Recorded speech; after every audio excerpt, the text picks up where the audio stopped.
నమస్కారం. ప్లవనామ సంవత్సరం భాద్రపద మాసం 2021 సంవత్సరం సెప్టెంబర్ నెల చైతన్యం సంకల్ప బలం వీడియో సంచికకు స్వాగతం. 75వ స్వాతంత్ర దినోత్సవ సందర్భంగా గత నెల మనం ప్రత్యేక వీడియో సంచికను విడుదల చేసుకున్నాం. తరువాయి భాగం ఇప్పుడు చూద్దాం. ముందుగా వందే మాతరం.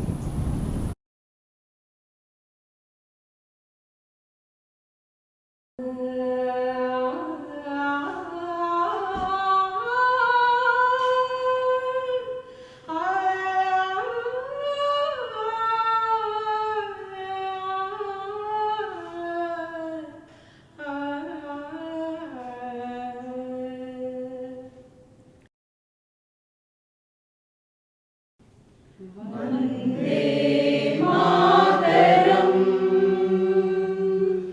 వందే మాతరం వందే మాతరం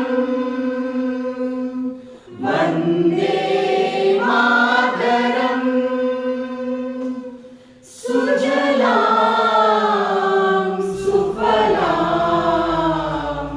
మలయజ शीतलां सस्यश्यामलां मातरं वन्दे मातरं वन्दे मातरं शुभ्रज्योत्स्ना पुलकितयामिनी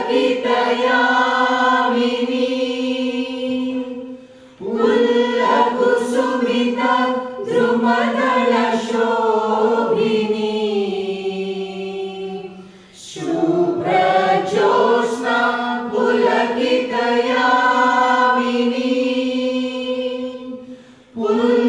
कुसुमिता द्रुमदलशोभिनी सुहासिनी सुमधुरभाषिणी सुखदां वरदां मातरं वन्दे मातरं वन्दे मातरं सुजलां सुफलां मलयज शीतलां सस्यश्यामलां मातरं वन्दे मातरं वन्दे मातरं वन्दे मातरं.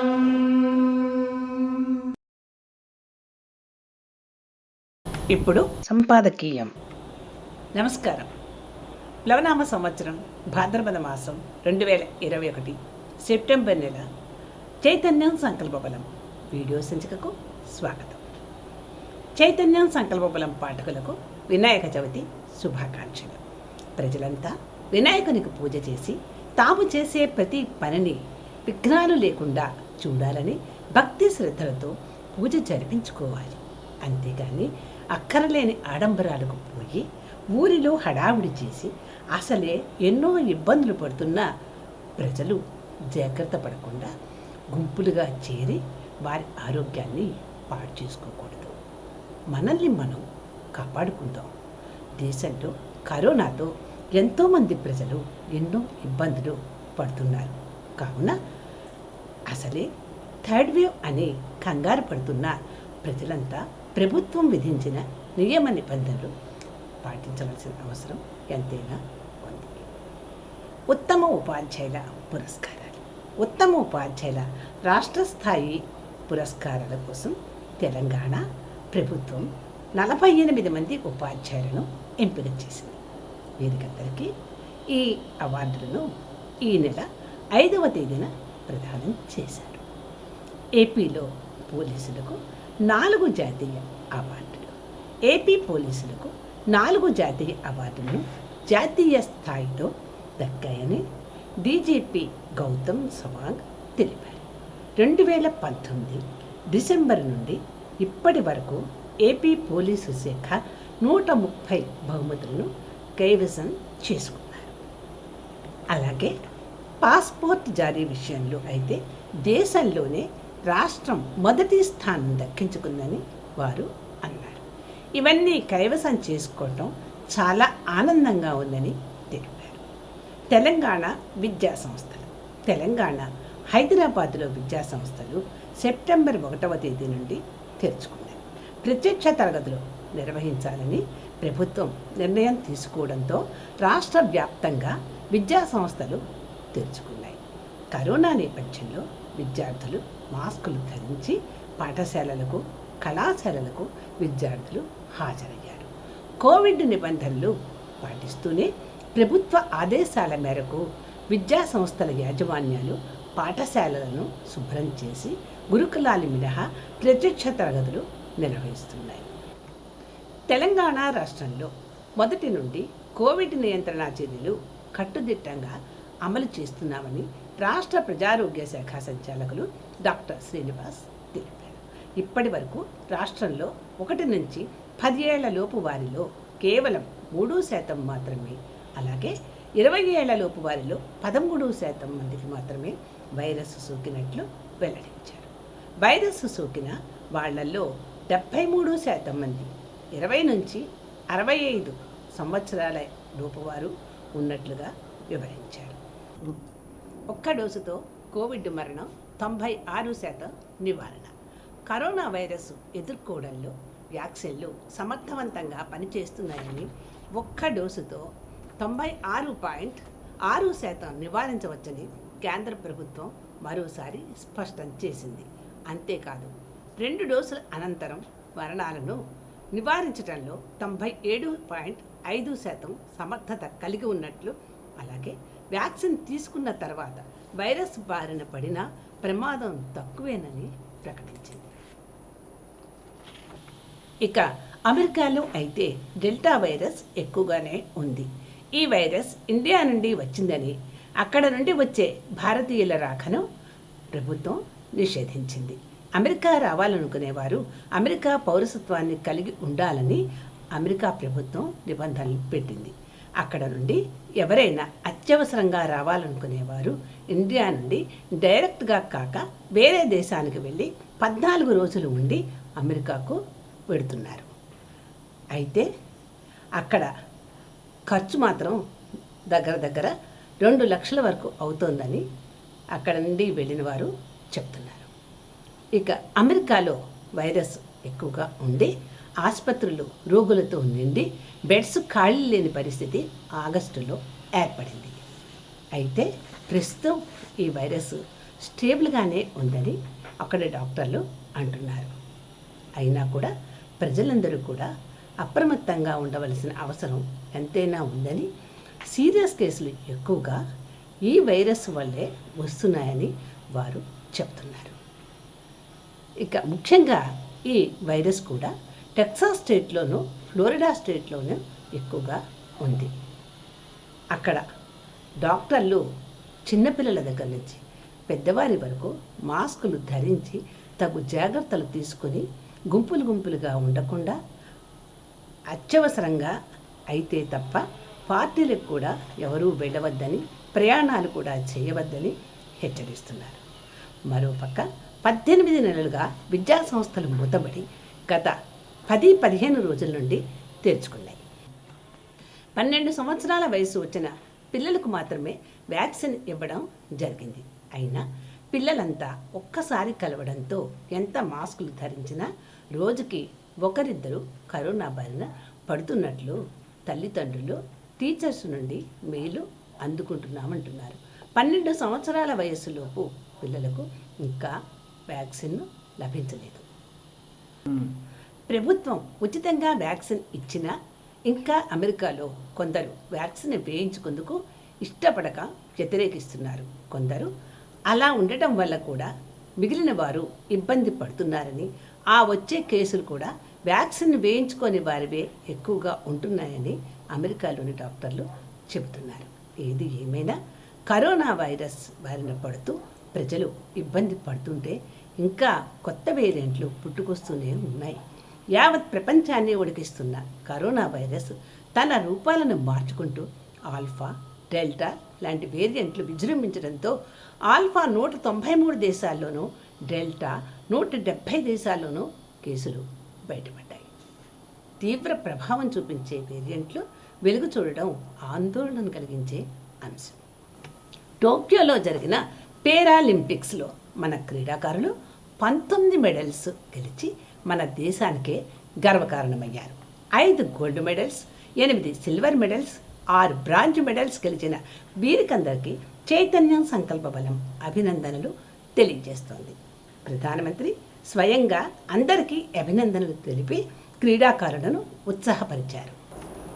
ఇక ఆఫ్ఘనిస్తాన్ విషయానికి వస్తే, ఆఫ్ఘనిస్తాన్ను తాలిబన్లు ఆక్రమించుకోవటం, అక్కడ ప్రజలంతా అనేక ఇబ్బందులు పాలవటం, విదేశాలకు పరుగులు తీయడం, కొందరు అక్కడికక్కడే ప్రాణాలు కోల్పోవడం జరిగింది. ఇక మహమ్మద్ హసన్ పేరును తాలిబాన్ ప్రభుత్వ అధినేతగా ఖరారు చేసినట్లు సమాచారం. అలాగే ముల్లా బరాదర్ను డిప్యూటీ ప్రైమ్ మినిస్టర్గా ఖరారు చేసినట్లు సమాచారం కూడా వచ్చింది. ఇంకా తాలిబాన్ వ్యవస్థాపకుడు ముల్లా ఒమర్ కుమారుడు ముల్లా యాకూబ్కు క్యాబినెట్లో స్థానం దక్కింది. ట్రంప్ సర్కార్ ఆఫ్ఘన్లో యుద్ధాన్ని ముగించాలని భావించడంతో తాలిబాన్లతో చర్చలకు తెరలేపింది. అమెరికా తాలిబాన్ల మధ్య ఒప్పందం ఫిబ్రవరి 29న కుదిరింది. 2020 మార్చిలో అప్పటి అమెరికా అధ్యక్షుడు ట్రంప్ ఆఫ్ఘనిస్తాన్లో హింసను ఆపాలని బారాదర్తో మాట్లాడారు. తరువాత బారాదర్ పేరు ఒక్కసారిగా వార్తల్లోకి ఎక్కి తాలిబాన్ ప్రతినిధిగా వివిధ దేశాల నాయకులతో చర్చలు జరపడం జరిగింది. ఈ మధ్య చైనాను సందర్శించిన తాలిబాన్ల బృందానికి కూడా నాయకత్వం వహించారు. ఆఫ్ఘనిస్తాన్లో మహిళలకు పూర్తిగా హక్కులు లేవని, కాబూలులో పలు దుకాణాలపై ఉన్న మహిళా పెయింటింగ్స్ను తాలిబాన్లు బలవంతంగా తొలగించడంలోనే అర్థమవుతోందని, అక్కడ తమ హక్కుల కోసం పలు చోట్ల రోడ్లపైకి వచ్చి గొంతెత్తుతున్న మహిళల పట్ల తాలిబాన్లు తమ ప్రతాపాన్ని చూపిస్తున్నారని వీడియోలు సోషల్ మీడియాలో హల్చల్ చేస్తున్నాయి. పాశ్చాత్య దేశాల ప్రోత్సాహంతో తమకు లభించిన స్వేచ్ఛ హక్కులను కాలరాయిద్దని కాబూల్లోని ప్రెసిడెన్షియల్ భవనం వద్ద ఎంతోమంది మహిళలు శుక్రవారం సెప్టెంబర్ 3న ఆందోళనకు దిగారు. మారణ హోమాన్ని ఆపండి, పంజాల్ షేర్తో పాటు ఆఫ్ఘనిస్తాన్ను పూర్తిగా హస్తగతం చేసుకున్నట్లు పేర్కొనడమే కాక తాలిబాన్లు అక్కడ తాత్కాలిక ప్రభుత్వాన్ని కూడా ప్రకటించారు. ఆ సమయంలో ఆఫ్ఘనిస్తాన్లో ఆంక్షలు, తమను వ్యతిరేకిస్తూ నిరసనలు చేసేవారిపై దాడుల వంటి చర్యలకు పాల్పడమే కాక పంజాషేర్లోనూ తాలిబాన్లు హింసాత్మక చర్యలకు పాల్పడుతున్నట్లు ఆరోపణలు ఉన్నాయి. తాలిబాన్లు సృష్టిస్తున్న మారణ హోమాన్ని ఆపేందుకు అంతర్జాతీయ సమాజంతో పాటు ఐక్యరాజ్య సమితి ముందుకు రావాలని అక్కడి నేషనల్ రెసిస్టెన్స్ ఫోర్స్ మొరపెట్టుకుంది. ఈ మారణ హోమానికి సరిహద్దులో జరిగిన నేరాలే సాక్షులుగా నిలుస్తున్నాయి. ఇక విదేశీ బలగాలు ఆఫ్ఘన్ నుంచి వెళ్ళిపోయిన తరువాత దేశం మొత్తం ఆక్రమించుకున్న తాలిబాన్లకు పంజాషేర్ మాత్రం కొరకరాని కొయ్యగా మారడంతో ఆ ప్రాంతాన్ని కూడా తమ అధీనంలోకి తీసుకున్నట్లు తాలిబాన్లు ప్రకటించారు. జర్నలిస్టులపై తాలిబాన్లు చేస్తున్న అరాచకాలు. ఆఫ్ఘనిస్తాన్లో తాలిబాన్లు అరాచకాల వల్ల ఇప్పటికే స్వేచ్ఛ కోసం పోరాడుతున్న మహిళలను తాలిబాన్లు ఎక్కడికక్కడ అణిచివేస్తున్నారు. అంతేకాకుండా ఈ దుశ్చర్యలను కవర్ చేస్తున్న జర్నలిస్టులపై కూడా కర్కశంగా ప్రవర్తిస్తున్నారు. తాలిబాన్ల దాడిలో కొందరు గాయపడిన జర్నలిస్టుల ఫోటోలు తాజాగా సోషల్ మీడియాలో వైరల్ అవుతున్నాయి. పశ్చిమ కాబూల్లోని కార్తేచార్ ప్రాంతంలో తాలిబాన్ల ప్రభుత్వానికి వ్యతిరేకంగా కొందరు మహిళలు బుధవారం ఆందోళన చేపట్టారు. ఇదిలా ఉంటే ఓ పక్క తాలిబాన్లకు వ్యతిరేకంగా రాజధాని కాబూల్ వ్యాప్తంగా పెద్ద ఎత్తున నిరసనలు జరుగుతున్నాయి. దీంతో చర్యలు చేపట్టిన తాలిబాన్ ఇంటెలిజెన్స్ విభాగం కాబూల్లోని పలు ప్రాంతాల్లో ఇంటర్నెట్ సేవలను నిలిపివేసింది. ఒక పక్క ఆఫ్ఘనిస్తాన్లో జరుగుతున్న దుశ్చర్యలు, మరో పక్క చైనా, పాకిస్తాన్ ఎటువంటి ఇబ్బందులైనా పెట్టాలని చూస్తుంటే ఇంకా వదలకుండా పీడిస్తున్న కరోనాతో సమస్యల వలయంలో ప్రజలంతా చిక్కుకుంటే, ఇటువంటి క్లిష్ట పరిస్థితుల్లో కూడా ఇంకా మన దేశంలో ఐకమత్యం కొరబడి ఒకరినొకరు విమర్శలతో సమయాన్ని, డబ్బును వృధా చేయడం ఎంతవరకు సమంజసం? ఇవన్నీ మనం మానుకుని అంతటా అంతా కలిసికట్టుగా దేశాన్ని కాపాడుకోవలసిన అవసరం ఎంతైనా ఉంది. ప్రజలంతా దేశభక్తిని పెంచుకోండి. మనం దేశంలో భాగం మాత్రమే. దేశం బాగుంటేనే మనం బాగుంటాం. మనమంతా ఒక్కటే. ఈ దేశం మనది. మన దేశాన్ని మనం కాపాడుకుందాం. నమస్కారం. మీ ఎడిటర్ తీగవరపు శాంతి. ఇప్పుడు హమారా భారత్ గత నెల తరువాయి భాగం. రచన శ్రీ పింగళి వెంకటరమణారావు. చదివిన వారు శ్రీ కాశీ సోమయాజుల మధు. మా ముందు కాస్త దూరంలో మధ్యస్థంగా ఒక పొడగాటి వెదురుగడ పాతి ఉంది. గడ మొదట్లో సున్నం పూసిన ఇటుకల్ని గుండ్రంగా పెట్టారు. గడపైన ఆ జెండా మడతపెట్టి కట్టపెట్టి 2 తాళ్ళు కింద వరకు వేలాడుతున్నాయి.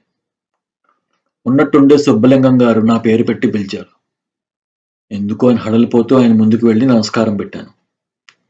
ఆయన నా చేయి పట్టుకుని జెండా కడ వరకు తీసుకుపోయి పైనుంచి వేలాడుతున్న 2 తాళ్లలో ఒకటి నా చేతికి అందించి కిందకు లాగమన్నారు. ఆయన చెప్పినట్టే చేయడంతో పైనున్న జెండా ముడివిడి ఇచ్చుకుంది.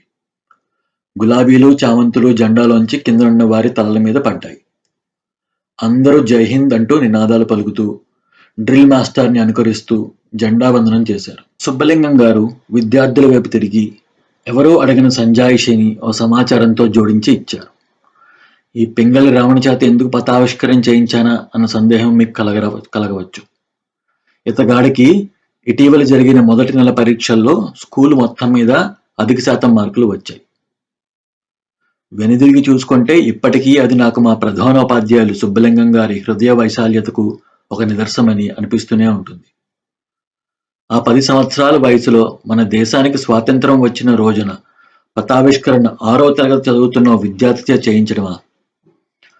జాతీయ పతాక రూపకల్పన చేసినది కృష్ణా జిల్లా వాసి అయిన శ్రీ పింగళ వెంకయ్య గారిని తర్వాత తెలిసినా అది ఓ గర్వకారణమే అయినా బాజా వేయించుకునే అంశం కాదు. గాంధీజీ అడుగుజాడల్లో నడిచిన వెంకయ్య గారి అడుగుజాడల్లో నడవలసిన బాధ్యత వెన్ను తడుతూనే ఉంటుంది. నెహ్రూ జిన్నాల పదవి వ్యామోహం, గాంధీజీ తొందరపాటు వల్ల దేశ విభజన జరిగిందన్న ఆక్రోశంతో గాడ్సే అను స్వతంత్ర పిపాసి 1948 జనవరి 30వ తారీఖున సాయంత్రం వేళ గాంధీజీని పిస్తోల్తో కాల్చి హత్య చేశాడు. మనకి స్వాతంత్రం వచ్చిన 1947 ఆగస్టు 15 శుక్రవారం. గాంధీజీ హత్య కావించబడ్డ 1948 జనవరి 30 కూడా శుక్రవారం. ఇవేం శుక్రవారాలరా బాబు! ఒక శుక్రవారం సాయంత్రం స్వాతంత్రం వచ్చిన దేశం చెక్కలైంది. ఈ శుక్రవారం గాంధీజీని పొట్టబెట్టుకుంది అని మా నాయనమ్మ తరచూ అంటుండేది. మా నాయనమ్మ 5వ తరగతి వరకు చదివిందట. అప్పటి వరకు ఉన్న చరిత్ర పుస్తకాల్లో గజనీ, ఘోరీ, బాబర్, ఆంగ్ల పాలకుల గురించి అంశాలే తప్ప హిందూ రాజ్యాల గురించి ప్రస్తావన ఉండేది కాదు. ఉన్న ఓటుమిల్నే ఎత్తి చూపించేవారు. 1950లో 4th ఫారం అంటే 9వ తరగతిలో వచ్చేసరికి చరిత్ర, భౌగోళిక శాస్త్రాల్ని కలిపివేసి సాంఘిక శాస్త్రంగా మలిచి పాఠ్యపుస్తకాలు వచ్చాయి. స్కూల్ ఫైనల్ వరకు సాంఘిక శాస్త్రంలో సింధు నాగరికత గురించి, మగధ, మౌర్య, గుప్త, చాళుక్య, చోళ, కాకతీయ ఇత్యాది హిందూ చక్రవర్తుల గురించి, వారు చేసిన అభివృద్ధి పథకాల గురించి పాఠాలుండేవి. అయినా ఈ చరిత్ర పాఠాల తరగతి పుస్తకాలలో 3, 4 ఉంటే మిగతావన్నీ పర్వతాలు, నదులు, సరస్సులు, వాతావరణాలు, వర్షపాతాలు, ఖనిజ సంపదలు, పంటలు ఇత్యాది విషయాలతో సాంఘిక శాస్త్రం పుస్తకం ఉండేది. నేను రాజమండ్రి ప్రభుత్వ కళాశాలలో ఇంటర్లో చేరేటప్పటికి కేంద్ర కారాగారం రోడ్డులో ఎదురుగా కళాశాల నూతన భవనాలు 2 నిర్మింపబడి తయారుగా ఉన్నాయి. ఈ కొత్త కాలేజీ భవనాల్లో కొత్తగా అడుగుపెట్టింది మేమే. ఇన్నూసుపేటలో ఉన్న పాత కాలేజీ భవనాలు ఖాళీ చేసి సీనియర్ విద్యార్థులు కూడా కొత్త భవనాల్లో అడుగుపెట్టారు. జూలై మొదటి వారంలో క్లాసులు ప్రారంభమయ్యాయి. ఉపన్యాసకులు, విద్యార్థులు కొత్త భవనాల్లో ఉత్సాహంగా దర్జాగా మసలుకోసాగారు. వి. హబీబుల్లా గారు మా కళాశాల ప్రిన్సిపల్ గారు. ఆయనకొక్కరికే కారు ఉండేది. ఆర్ట్స్, సైన్స్ భవనాల ముందు కొన్ని సైకిళ్లు దృశ్యాదృశ్యంగా ఉండేవి. చాలా మంది కాలినడకన వెళ్లేవాళ్లమే. ఆగస్టు నెలలో గోదావరి వరద తీవ్రతతో గట్లు తెగిలి రాజమండ్రిలో 30 వంతు నీట మునిగింది. అప్పుడు వరద బాధితులకు మా కొత్త కాలేజీ భవనాల్ని లైబ్రరీ, ప్రయోగశాలలు, రికార్డ్ రూమ్స్ మినహాయించి మిగిలిన గదులన్నిటినీ శిబిరాలుగా ఇచ్చేశారు. ఆగస్టు 15 సంబరాలు కొత్త కాలేజీలు భవనాల్లో ఘనంగా చేద్దాం అనుకుంటున్న ఏర్పాట్లన్నీ వ్యర్థమైపోయాయి. కాలేజీ దాదాపుగా 2 నెలలు మూతబడింది. శరణార్థులు కాలేజీ వదిలి వెళ్లేసరికి గోడలన్నీ మసిబారిపోయాయి. తరగతి గదులన్నీ చెత్తా చెదరంతో నిండిపోసాగాయి. కొన్ని ఉపన్యాసకుల కుర్చీలు, బల్లలు అదృశ్యమైపోయాయి. అప్పుడు దానవాయిపేట, మెరక ప్రాంతంలో ఉన్న విద్యార్థులం దాదాపు 100 మంది దాకా 15 రోజుల పాటు శ్రమించి శుభ్రం చేసిన తర్వాత క్లాసులు మొదలయ్యాయి. తప్పనిసరి ఆ సెలవుల్లోనే ఏలూరు నుంచి వచ్చి రాజమండ్రిలో వరద మూలంగా మా వద్దన ఉండిపోయిన మా మేనత్త గారి అబ్బాయి ఒక ఇతివృత్తం చెప్పగా నేను మొదటి కథ రాయడం జరిగింది. మా మేనత్త గారి అబ్బాయి దాన్ని ఆంధ్రపత్రిక వారపత్రికకు పంపగా అది ఒక నెలలోనే ప్రచురితమవడం, 12 రూపాయలు పారితోషికం అందుకోవడం జరిగింది. అతగాడు నాకు 6 రూపాయలు ఒక కవరులో ఉత్తరం మధ్య ఉంచి పోస్ట్ చేశాడు. ఆ ఊపుతో రెండో కథ రాద్దాం అనుకుంటుండగా రాజమండ్రిలో లాయర్ ప్రాక్టీస్ మొదలుపెట్టిన మా పెద్దన్నయ్య, ఈ ధ్యాసలో పడిపోతే చదువు కొండెక్కి కూర్చుంటుంది అని గట్టిగా మందలించాడు. కాలేజీ వార్షిక పత్రిక కోసమే రాయి కానీ అంతకు మించి పోవద్దని హెచ్చరించాడు. తను చాలా ఆంగ్ల పుస్తకాలు చదివేవాడు. సెలవుల్లో ఇచ్చి చదవమనేవాడు. అప్పటికే ఆంగ్లేయులు భారత చరిత్రకు చేసిన వక్రీకరణల గురించి, వామపక్షీయులు చేసిన సమర్థనల గురించి సోదోహారణాలతో పుస్తకాలు రావడం మొదలయ్యాయి. అయితే ఇప్పటికీ ఈ కాలంలో ఎందరో విదేశీయులు కూడా తాము చేసిన పరిశోధనల అనంతరం భారతదేశ చరిత్రలో బ్రిటిష్ ప్రభుత్వ హయాంలో ఎంత దారుణంగా వ్యక్తీకరించారో తెలుపుతూ పుస్తకాలు వస్తున్నాయి. హిందుత్వ జీవన విధానాన్ని వాస్తవమైన రీతిలో ఉద్ఘోషిస్తూ ప్రశంసలు కురిపిస్తున్నారు.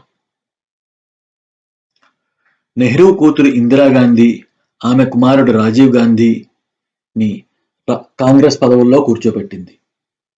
అయితే ఇందిరా తూర్పు పాకిస్తాన్ లేదా తూర్పు బెంగాల్ను 1971 యుద్ధంలో వేరు చేసి తూర్పు బెంగాల్ని బంగ్లాదేశ్గా మనకు కలిగింది. ఇది ఒక విజయమే. అయితే యుద్ధ ప్రయోజనాలను సక్రమంగా వాడుకోకుండా ఇందిరాగాంధీ తప్పటడుగులు వేసింది. పాకిస్తాన్ ప్రేరేపిత ఖలిస్తాన్ ఉద్యమ కారణంగా స్వంత రక్షక భటుల చేతిలోనే హత్య గావించబడింది. ఆమె కుమారుడు రాజీవ్ గాంధీని కాంగ్రెస్ పదవిలో కూర్చోపెట్టింది. శ్రీలంక రాజకీయాల్లో అక్కడ వలసగా ఉన్న తమిళుల వేర్పాటు వివాదం చెలరేగగా అది భారత రాజకీయాలను కుదుపు కుదిపింది.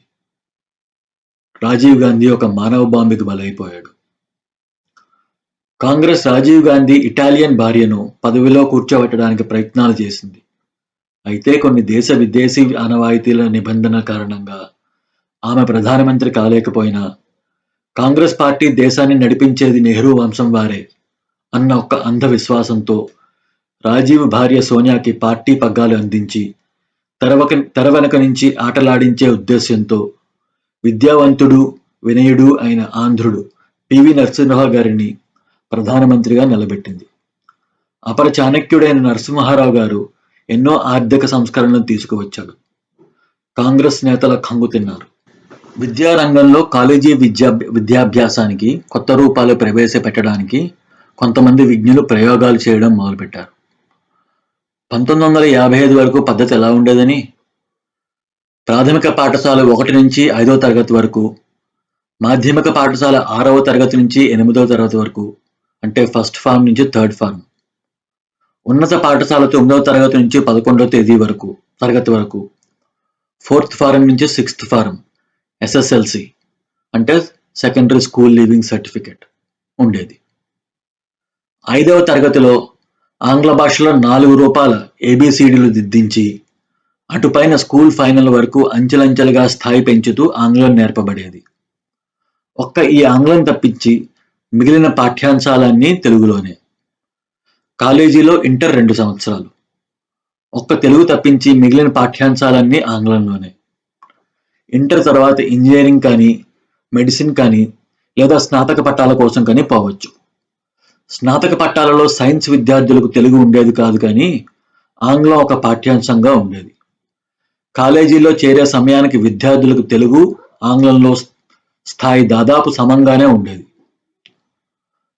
1955లో ఉన్నత పాఠశాల చదువు 10వ తరగతికి కుదించేసి కాలేజీలో 2 ఏళ్ల ఇంటర్ తొలగించి 2 ఏళ్ల PUC అంటే ప్రీ యూనివర్సిటీ కోర్స్ అని మొదలుపెట్టారు. PUC తర్వాత డిగ్రీ కోర్స్ 3 సంవత్సరాలు చేశారు. దీనివల్ల సాధించినది ఏమీ లేదు కానీ ఉన్నత పాఠశాలలున్న గ్రామాల నుంచి ఉన్నత విద్యా ప్రాంగణంలో ప్రవేశించడానికి కాలేజీలున్న పట్టణాలకి పరుగులు తీయాల్సి వచ్చింది. అప్పుడు ఉన్నత పాఠశాలలో 12వ తరగతి వరకు పెట్టి HSC అన్నారు, హైయర్ సెకండరీ సర్టిఫికెట్. ఆ తర్వాత డిగ్రీ కోర్స్ 3 సంవత్సరాలు చేశారు. ఈ గలాటాలో సవ్యమైన సంబంధిత పాఠ్యపుస్తకాలు ప్రచురించలేకపోవడంతో ఉపన్యాసకులు, విద్యార్థులు కూడా సతమతం అయ్యారు. HSC తర్వాత విద్యార్థులు సాంకేతిక విద్యల వైపు ప్రవేశ పరీక్షల ద్వారా అర్హత కోసం పరుగులు తీయవచ్చు. సమగ్ర పరిశీలన లేని ఈ మార్పుల వల్ల విద్యా విధానం దెబ్బతినసాగింది. సాంకేతిక విద్యలను అభ్యసించనిదే భవిష్యత్తు ఉండదన్న నమ్మకంతో తల్లిదండ్రులు ఆరాటపడడంతో ఇంజనీరింగ్ కళాశాలలు అంతటి అధిక సంఖ్యలో కాకపోయినా వైద్య కళాశాలలు పుట్టగొడుగుల్లా పుట్టుకొచ్చాయి. వాటిలో ప్రవేశానికి అర్హత పరీక్షల్లో ఉత్తీర్ణులవడానికి ప్రత్యేక శిక్షణా కేంద్రాలు. ఇదొక గొలుసుకట్టు ప్రక్రియగా మారిపోయింది. ఆంగ్లం లేనిదే బతుకు లేదన్న బలహీనతను సొమ్ములు చేసుకుంటూ వేలాది ప్రైవేట్ స్కూళ్లు వెలిశాయి. కట్టుబట్టల నుంచి కాలుజోళ్ల వరకు పాఠశాల యాజమాన్యం నిర్వహణలో ఉన్న ప్రాంగణ దుకాణాల్లోనో లేదా నిర్ధారితమైన బయటి దుకాణాల్లోనో కొనాల్సిన నిబంధనలు పెట్టేశారు. ప్రస్తుతం నడుస్తున్న కొత్త విధానంలో రాష్ట్ర ప్రభుత్వం ప్రాథమిక విద్యాస్థాయి నుంచి ఆంగ్లంలోనే అన్ని చదువులు చెప్పాలని మాతృభాష మీద శటగోపం పెట్టేసిన పథకం ఇది. దానికి వారు చెప్పిన సమాధానం సమర్థనీయం కాదు కదా. తైమూరు ప్రభుత్వ మూర్ఖత్వం. పరీక్షా పత్ర రూపాలు, మూల్యాంకన విధానాలు మారడంతో గతకాలపు 60లు సమసిపోయి 90ల కంటే అధికమైన మార్కులతో విద్యార్థులు ఉత్తీర్ణులు కాసాగారు. బట్టీయంతో వచ్చిన ఈ మార్కులను పక్కకు పెట్టి జాతీయ విద్యా సంస్థల మార్గంలోనే రాష్ట్రాలు కూడా ప్రవేశ పరీక్షలు పెట్టి భుజాలు చరుచుకున్నాయి.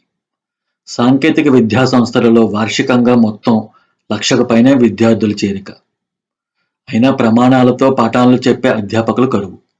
ఎందుకంటే తెలివైన విద్యార్థులకు జాతీయ, రాష్ట్ర సాంకేతిక కళాశాలలో ప్రవేశం లభ్యం కావడంతో మౌలికమైన శాస్త్రజ్ఞానాన్ని బోధించడానికి అవసరమైన physics, chemistry, botany, zoology, mathematics లాంటి పాఠాలను సమర్థవంతంగా చెప్పగల ఉపన్యాసకులకు కరువచ్చి పడింది.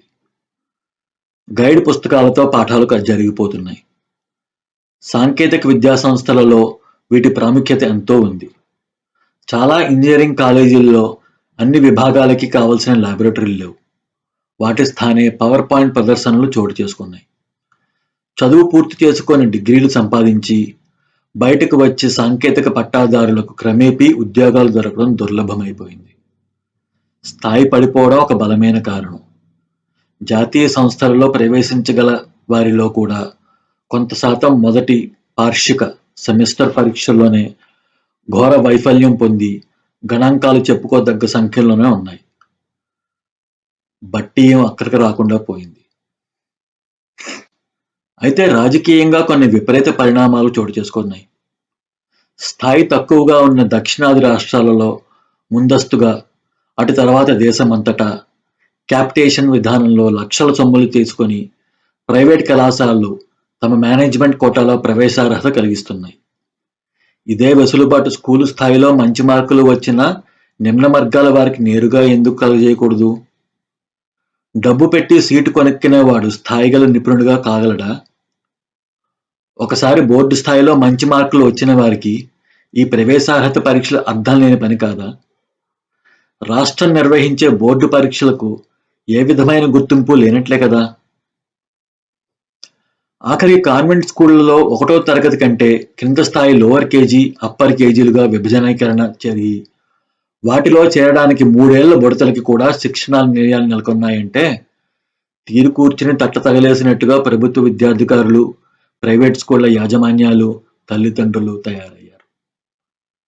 ఏతావాత తేలింది ఏంటంటే లక్షల సంఖ్యలో ప్రతి ఏడు కాలేజీల నుంచి, యూనివర్సిటీల నుంచి పట్టాదారులు బయటపడుతున్నా ఉద్యోగాలు మటుకు నిండుకున్నాయి. కర్ణుడి చావుకి కారణాలు అనేకం అన్నారు. విద్యా పతనానికి, మాతృభాష పతనానికి తల్లిదండ్రులు మొదలు ప్రభుత్వాధికారుల వరకు ఎందరో కారణం. భారతదేశ చరిత్ర మరుగున పడిపోయేటట్లు చేయడానికి నెహ్రూ కారణమని చెప్పుకోక తప్పదు. ఆయన మార్క్సిస్ట్ భావాల ప్రభావంలో పడి ఉపన్యాసాలు ఇవ్వడం, అనుగుణంగా జేఎన్యు అంటే జవహర్లాల్ నెహ్రూ యూనివర్సిటీ చరిత్రకారులు, ఐసిహెచ్ఆర్ చరిత్రకారులు అంటే Indian council of historical research చరిత్రకారులు, వామపక్ష విద్యాధికులు మన చరిత్రతో ఆటలాడుకొని పుస్తకాలు వెలువరించారు. మౌలికమైన పరిశోధనలు చేయకుండా వారందరూ బ్రిటిష్ వారు రాసిన చరిత్రకే మెరుగులు దిద్ది వదిలేశారు. ఆర్సి మజుందార్ లాంటి పలువురు భారతదేశ చరిత్రని వాస్తవ రీతిలో రాసిన అప్పటి విజ్ఞులు కానీ, ప్రభుత్వాధికారులు కానీ నిమ్మకు నీరెత్తినట్లు ఉండిపోయారా తప్ప చరిత్రను తిరిగి రాసే ప్రయత్నాలను సమర్థించలేదు. ఇప్పటి పరిస్థితుల దృష్ట్యా ప్రాథమిక స్థాయి నుంచి ఉన్నత పాఠశాల స్థాయి వరకు మన దేశ చరిత్రను వక్రీకరించని రీతిలో పుస్తకాలు వెలువరించి తీయాలి.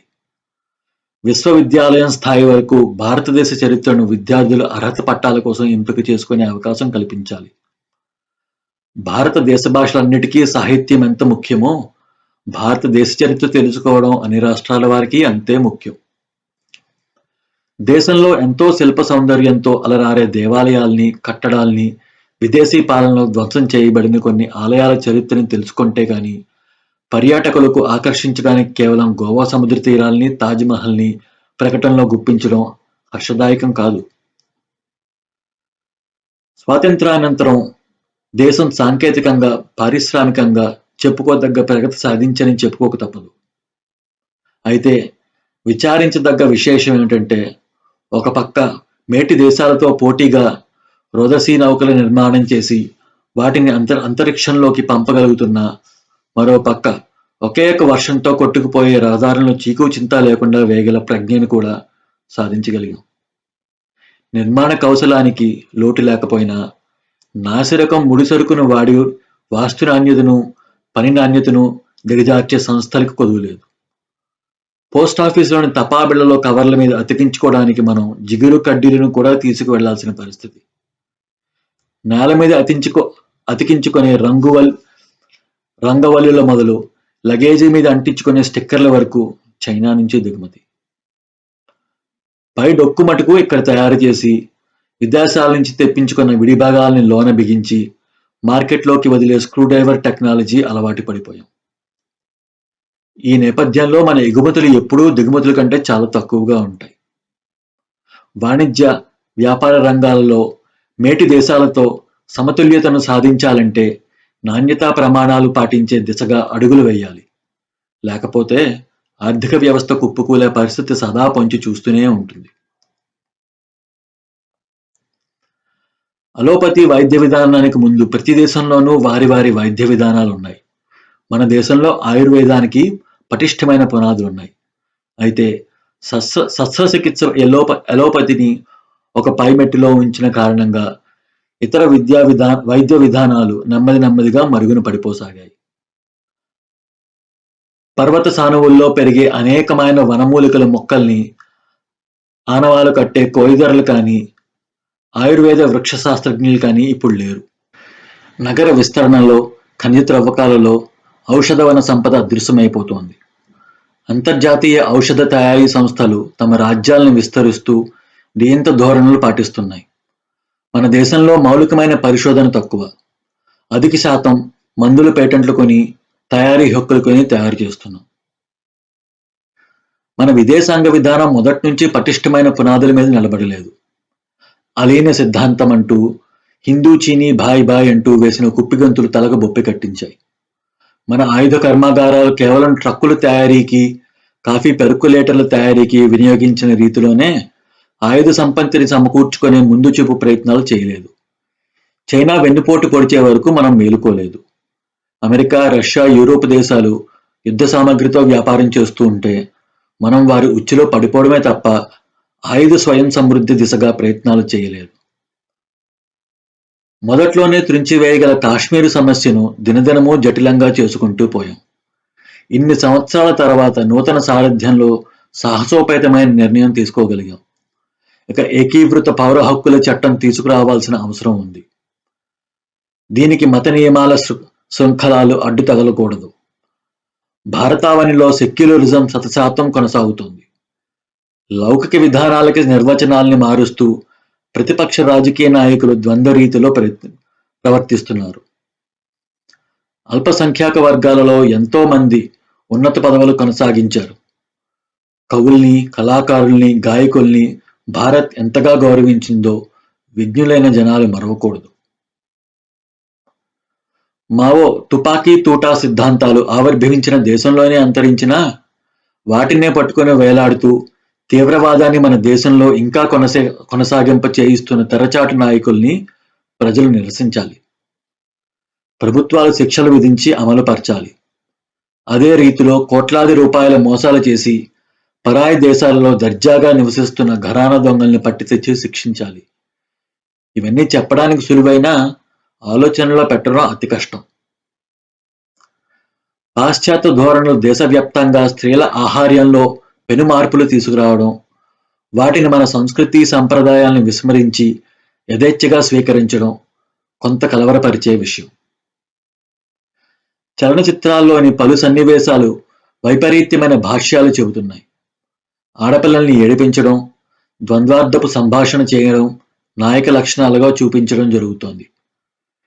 నట్టింట వెలసిన టీవీలలో వెగట కలిగించే ధారావాహికలు, నాట్య ప్రదర్శనలు, ఇప్పుడు అరచేతిలోన సమస్త జగాన్ని చూపించే సెల్ ఫోనులు మన సంస్కృతిని దెబ్బతీస్తున్నాయన్నది సత్యదూరం కాదు. వాటి వల్ల సాంకేతిక పురోభివృద్ధి కలిగినా సమాజానికి హానికరంగా మార్చుకోవడం మనం తీసుకున్నదే.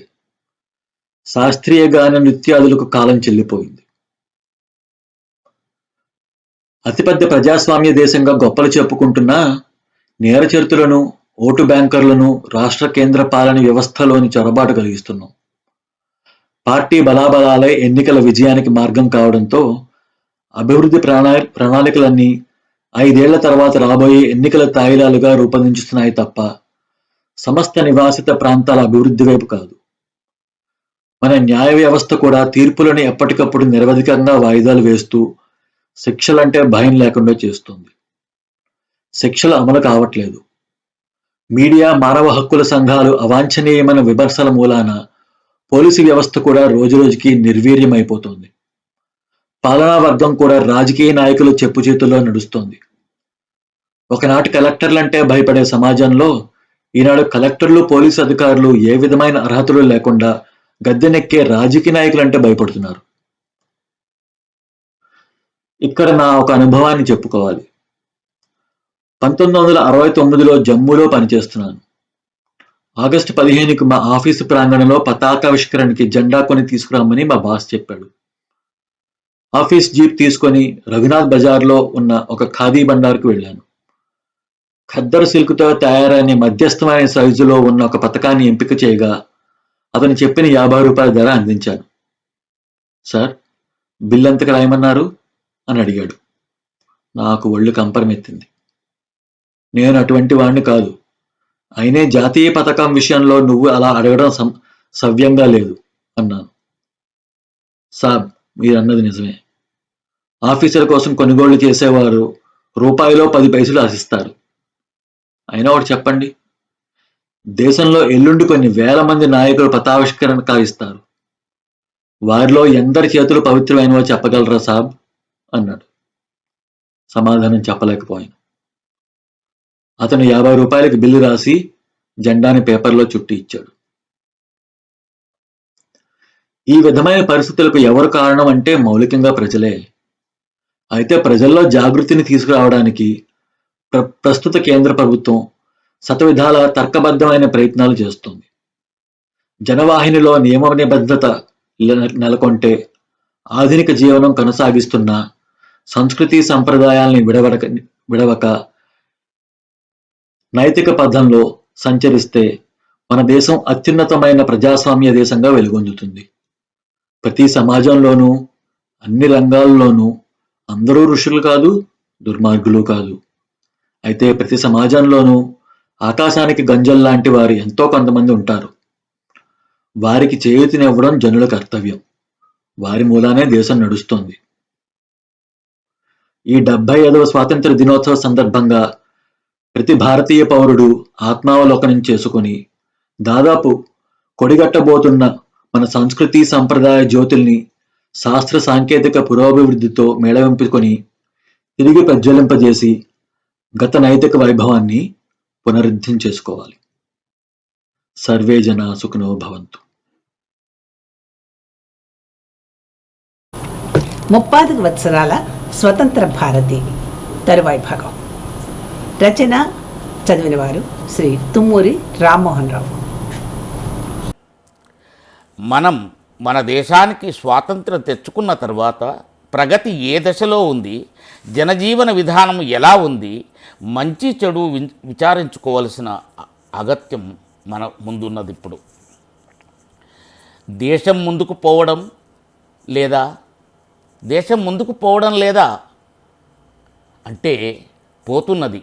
కానీ ఆ నడక ఏ స్థాయిలో ఉన్నది తెలుసుకోవాలంటే పొరుగు దేశాలతో లేదా అభివృద్ధి దశలో ఉన్న దేశాలతో పోల్చుకున్నప్పుడే సాధ్యపడుతుంది. మనం ప్రగతిలో వెనుకబడి ఉన్నామనడానికి ఒకే ఒక్క ఉదాహరణ చాలు. అది అనేక మంది విద్యావంతులు విదేశాలకు వెళ్తున్నారు తప్ప ఇతర దేశాల వారు ఈ దేశానికి ఎవరూ రావడం లేదు. 5000 సంవత్సరాల చరిత్ర కలిగిన దేశం నుండి కేవలం 500 సంవత్సరాల చరిత్ర మాత్రమే కలిగిన అమెరికాకు ఎగబడిపోవలసిన పరిస్థితి ఎందుకు ఏర్పడింది? సమృద్ధిగా ప్రకృతి వనరులున్న దేశం నుండి ఏమాత్రం ప్రకృతి సహకరించని దేశం వైపు పరుగులు ఎందుకు పెడుతున్నారు? ఇక్కడి విజ్ఞానం అక్కడ సిర్లు పెంచుతున్నది. ఎందుకు ఇలా జరుగుతుంది? యథా రాజా తథా ప్రజా అన్నది మనం వింటూనే వస్తున్నాం. ఒక రాజకీయ పక్షమని గాక దేశంలోని అన్ని రాజకీయ పక్షాలు దీనికి బాధ్యత వహించాల్సిందే. పేరుకే ప్రజాస్వామ్యం, నాయకత్వ ధోరణంతా స్వార్థపూరితం అన్నది మన ఎన్నికలు అనేకసార్లు రుజువు చేశాయి. ఓటు అమ్ముడు పోయిందంటేనే అన్యాయానికి పునాదులు వేసినట్టు. మరి ఇలాంటి అన్యాయపు పునాదుల మీద లేచిన స్వాతంత్ర భవనం ఎలా పటిష్టంగా ఉంటుంది? ఎలా ప్రజా సంక్షేమం కోసం పాటుపడుతుంది? ఎలా ప్రగతి దిశలో పయనిస్తుంది? మరి కనిపిస్తున్న ప్రగతి మాట ఏమిటని మీరు అడగవచ్చు. అది రాజకీయుల స్వార్థ ప్రయోజనాల కోసమే కానీ ప్రజల సౌఖ్యం దృష్టితో కాదు. వాడి భూములకు విలువ పెరగాలంటే రోడ్డు పడుతుంది, వాడికి కమిషన్ దక్కాలంటే ప్రాజెక్టు పడుతుంది. లేకపోతే ఇన్ని కార్పొరేట్ విద్యా వైద్యాలయాలు పెరిగేవి కావు, ఇంత నిరుద్యోగ సమస్య ఉండేది కాదు.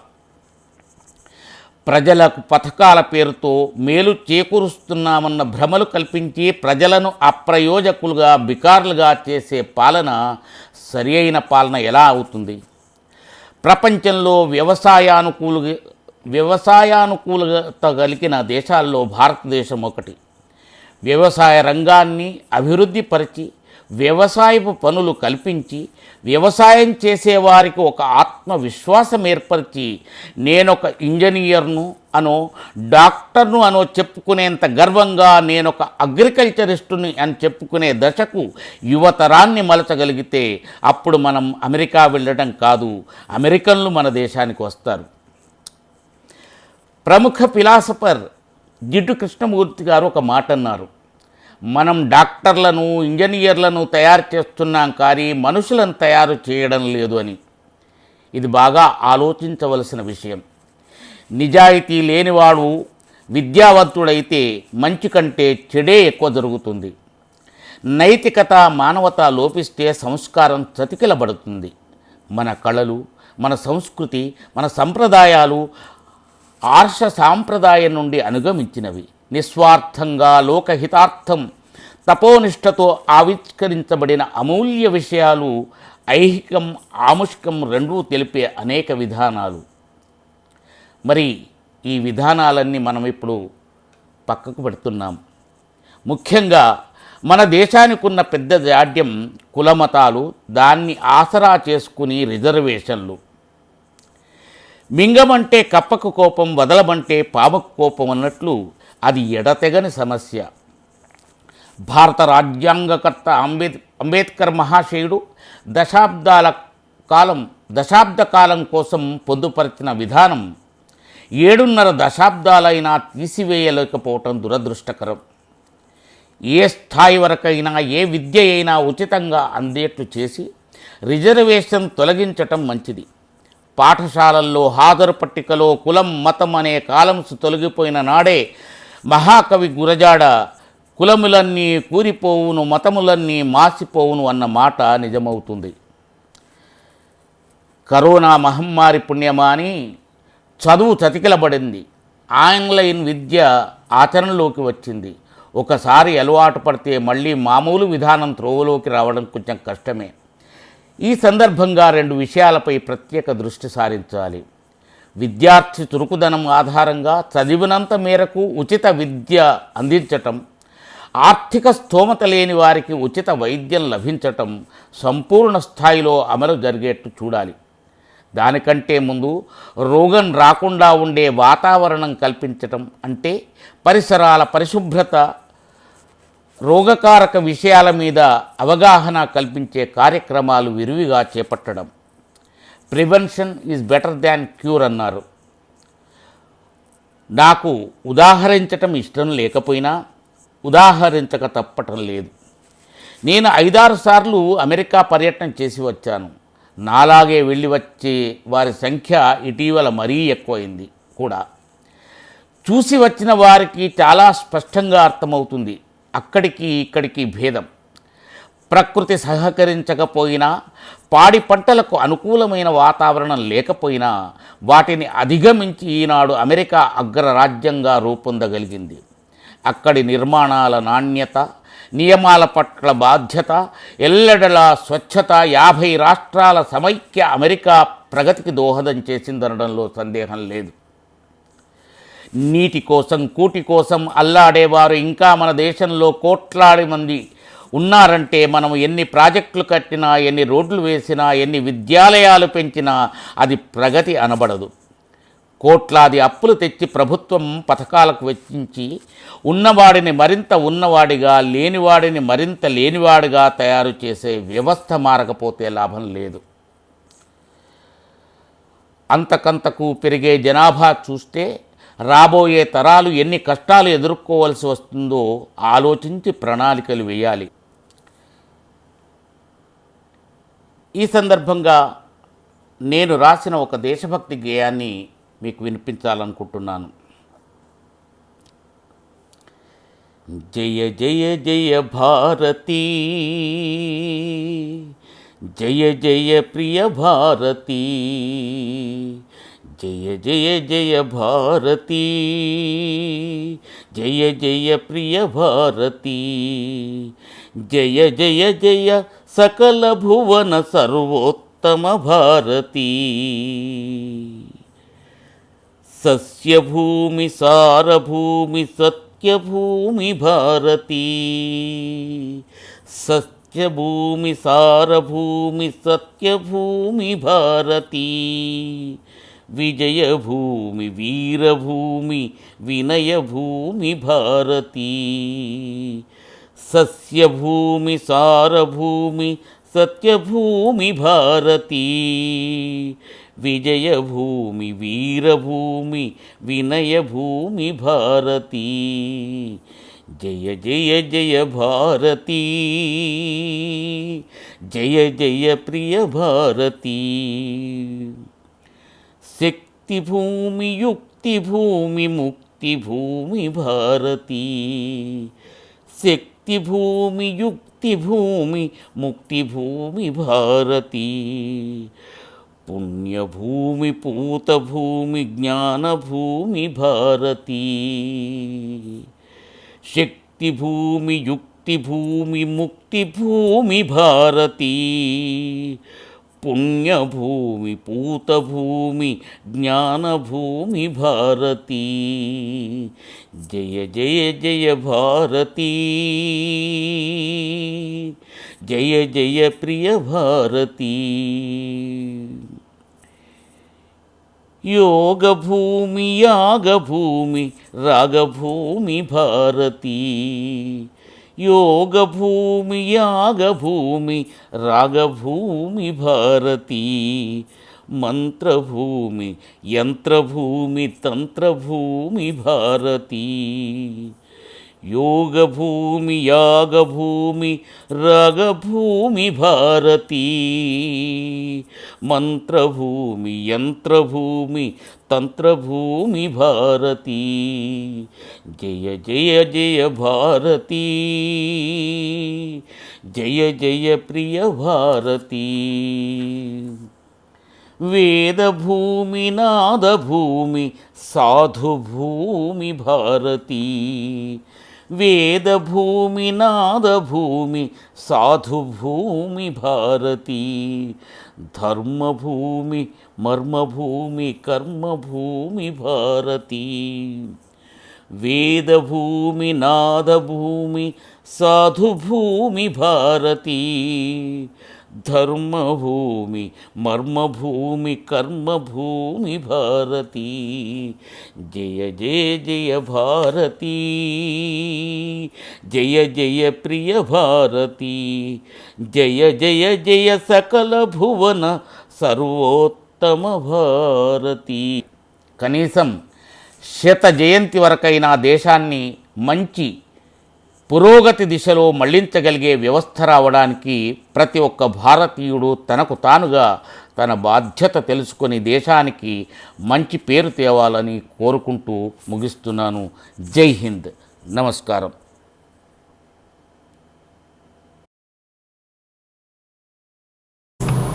ఇప్పుడు 74 ఏళ్ల స్వతంత్రం తరువాయి భాగం. రచన చదివినవారు Shri Bhuvanachandra. At the edge of your nose నీ ఇండిపెండెన్సు, నీ స్వతంత్రం అనేది ఎక్కడ వరకు అంటే నీ ముక్కు అంచు వరకే. అది దాటిన తర్వాత ఏంటంటే దట్ ఈస్ సంబడీస్. అది మర్చిపోయి స్వాతంత్రం అంటే ప్రకృతిని దేశాన్ని విశృంఖలంగా చెరబట్టడం కాదు, ప్రకృతిని నిలబెట్టుకోవటం.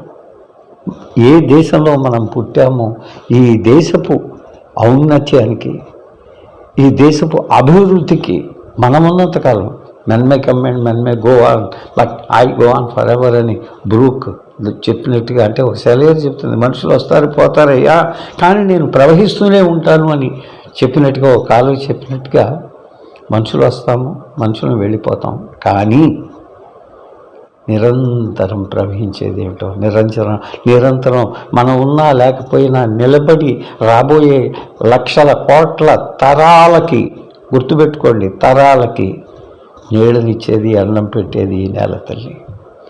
ఈ నేల తల్లి 800 సంవత్సరాల పాటు ఇతర దేశాల నుంచి వచ్చినటువంటి ముష్కరుల చేతుల్లో బానిసైతే ఆ బానిసత్వం నుంచి బయటపడటానికి కొన్ని లక్షల మంది దెబ్బతిన్నారు, ఆస్తుల్ని సర్వాన్ని సమర్పించారు. ఆ తర్వాత ప్రాణాల్ని తెగించి చివరికి పోరాడుకున్నది దేనికోసం? కేవలం పదవులు ఆశించి ఆ పదవుల కోసం దేనికైనా తెగించేటటువంటి నాయకుల కోసమా? మనం ప్రపంచంలో ఎక్కడా లేనంత అత్యద్భుతమైనటువంటి ప్రకృతి సంపద మనకుంది.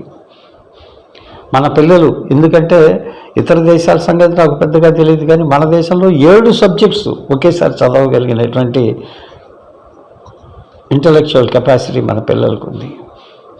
కానీ ఈ విజ్ఞానాన్నంతటినీ మనం దేనికి ఉపయోగిస్తున్నామంటే నెలకెంత సంపాదించాం, దాన్ని ఎంత విశృంఖలంగా ఖర్చు పెడుతున్నాం, ఇంకా సంపాదించడానికి ఎన్ని కొత్త మార్గాలు వెతుకుతున్నాం.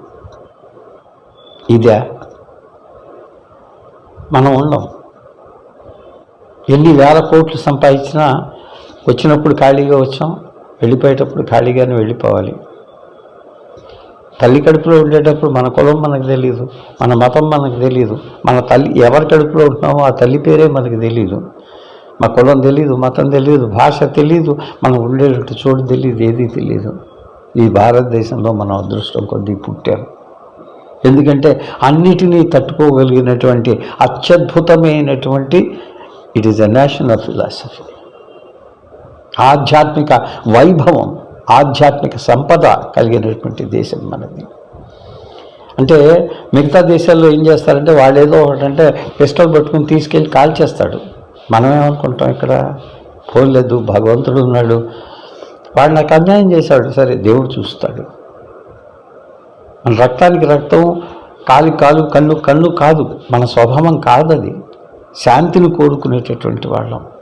అటువంటిది శాంతి దగ్గర నుంచి మనం అశాంతి వైపు అడుగులు వేస్తున్నాం. ఈ అశాంతి నుంచి మరలి వెనక్కి రావాలి. మన దేశపు వైభవాన్ని నిలబెట్టిన రోజున ఆ రోజున నిజమైన స్వతంత్ర దినం. కానీ అనంతమైనటువంటి ఈ కాల సముద్రంలో 75 సంవత్సరాల పాటు తప్పటడుగులు వేసిన మన కాళ్ళ మీద మనం నిలబడటం, అత్యద్భుతమైనటువంటి విజయాల్ని మనం సాధించాం. అది ఏనాడు మనం తల ఎత్తుకుని గర్వంగా చెప్పుకోవచ్చు. పారిశ్రామిక రంగంలో కానీ, ఆనకట్టల్ని కట్టడంలో కానీ, తర్వాత ISRO Indian space research organisations కానీ, తర్వాత సాయుధ బలాలు Indian air force, army, navy, మనకి సంబంధించినటువంటి రక్షణ వ్యవస్థలో మన యొక్క ఆయుధాలని, మన యొక్క విమానాలని, ఇవన్నీ మనం సంపాదించుకోవటంలో కానీ, ప్రపంచంతో ముఖ్యంగా అంతరిక్షంలో మన వాళ్ళు చేసినటువంటి కృషి ప్రపంచం అంతా సెల్యూట్లు కొడుతుంది. ఎస్, విజయీ విశ్వ తిరంగా ప్యారా జెండా ఊంచా రహే హమారా అంటే రెపరెపలాడుతూ భారతదేశపు మువ్వన్నెల జెండా ఆకాశాన్ని ఆక్రమిస్తోంది. ఎందుకంటే అనేక రంగాల్లో.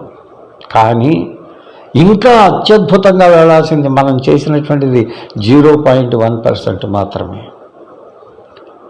100కి 100 రూపాయలు అక్కర్లా, కనీసం 20% కనుక మనం ఇంకా అభివృద్ధి సాధించగలిగినట్లయితే అత్యంత ప్రగతివంతమైనటువంటి దేశాల సరసన సగర్వంగా మనం నిలబడటమే కాక మొత్తం ప్రపంచాన్ని శాంతి వైపు నడిపించగలిగినటువంటి సత్తా ఉన్న దేశం మనది.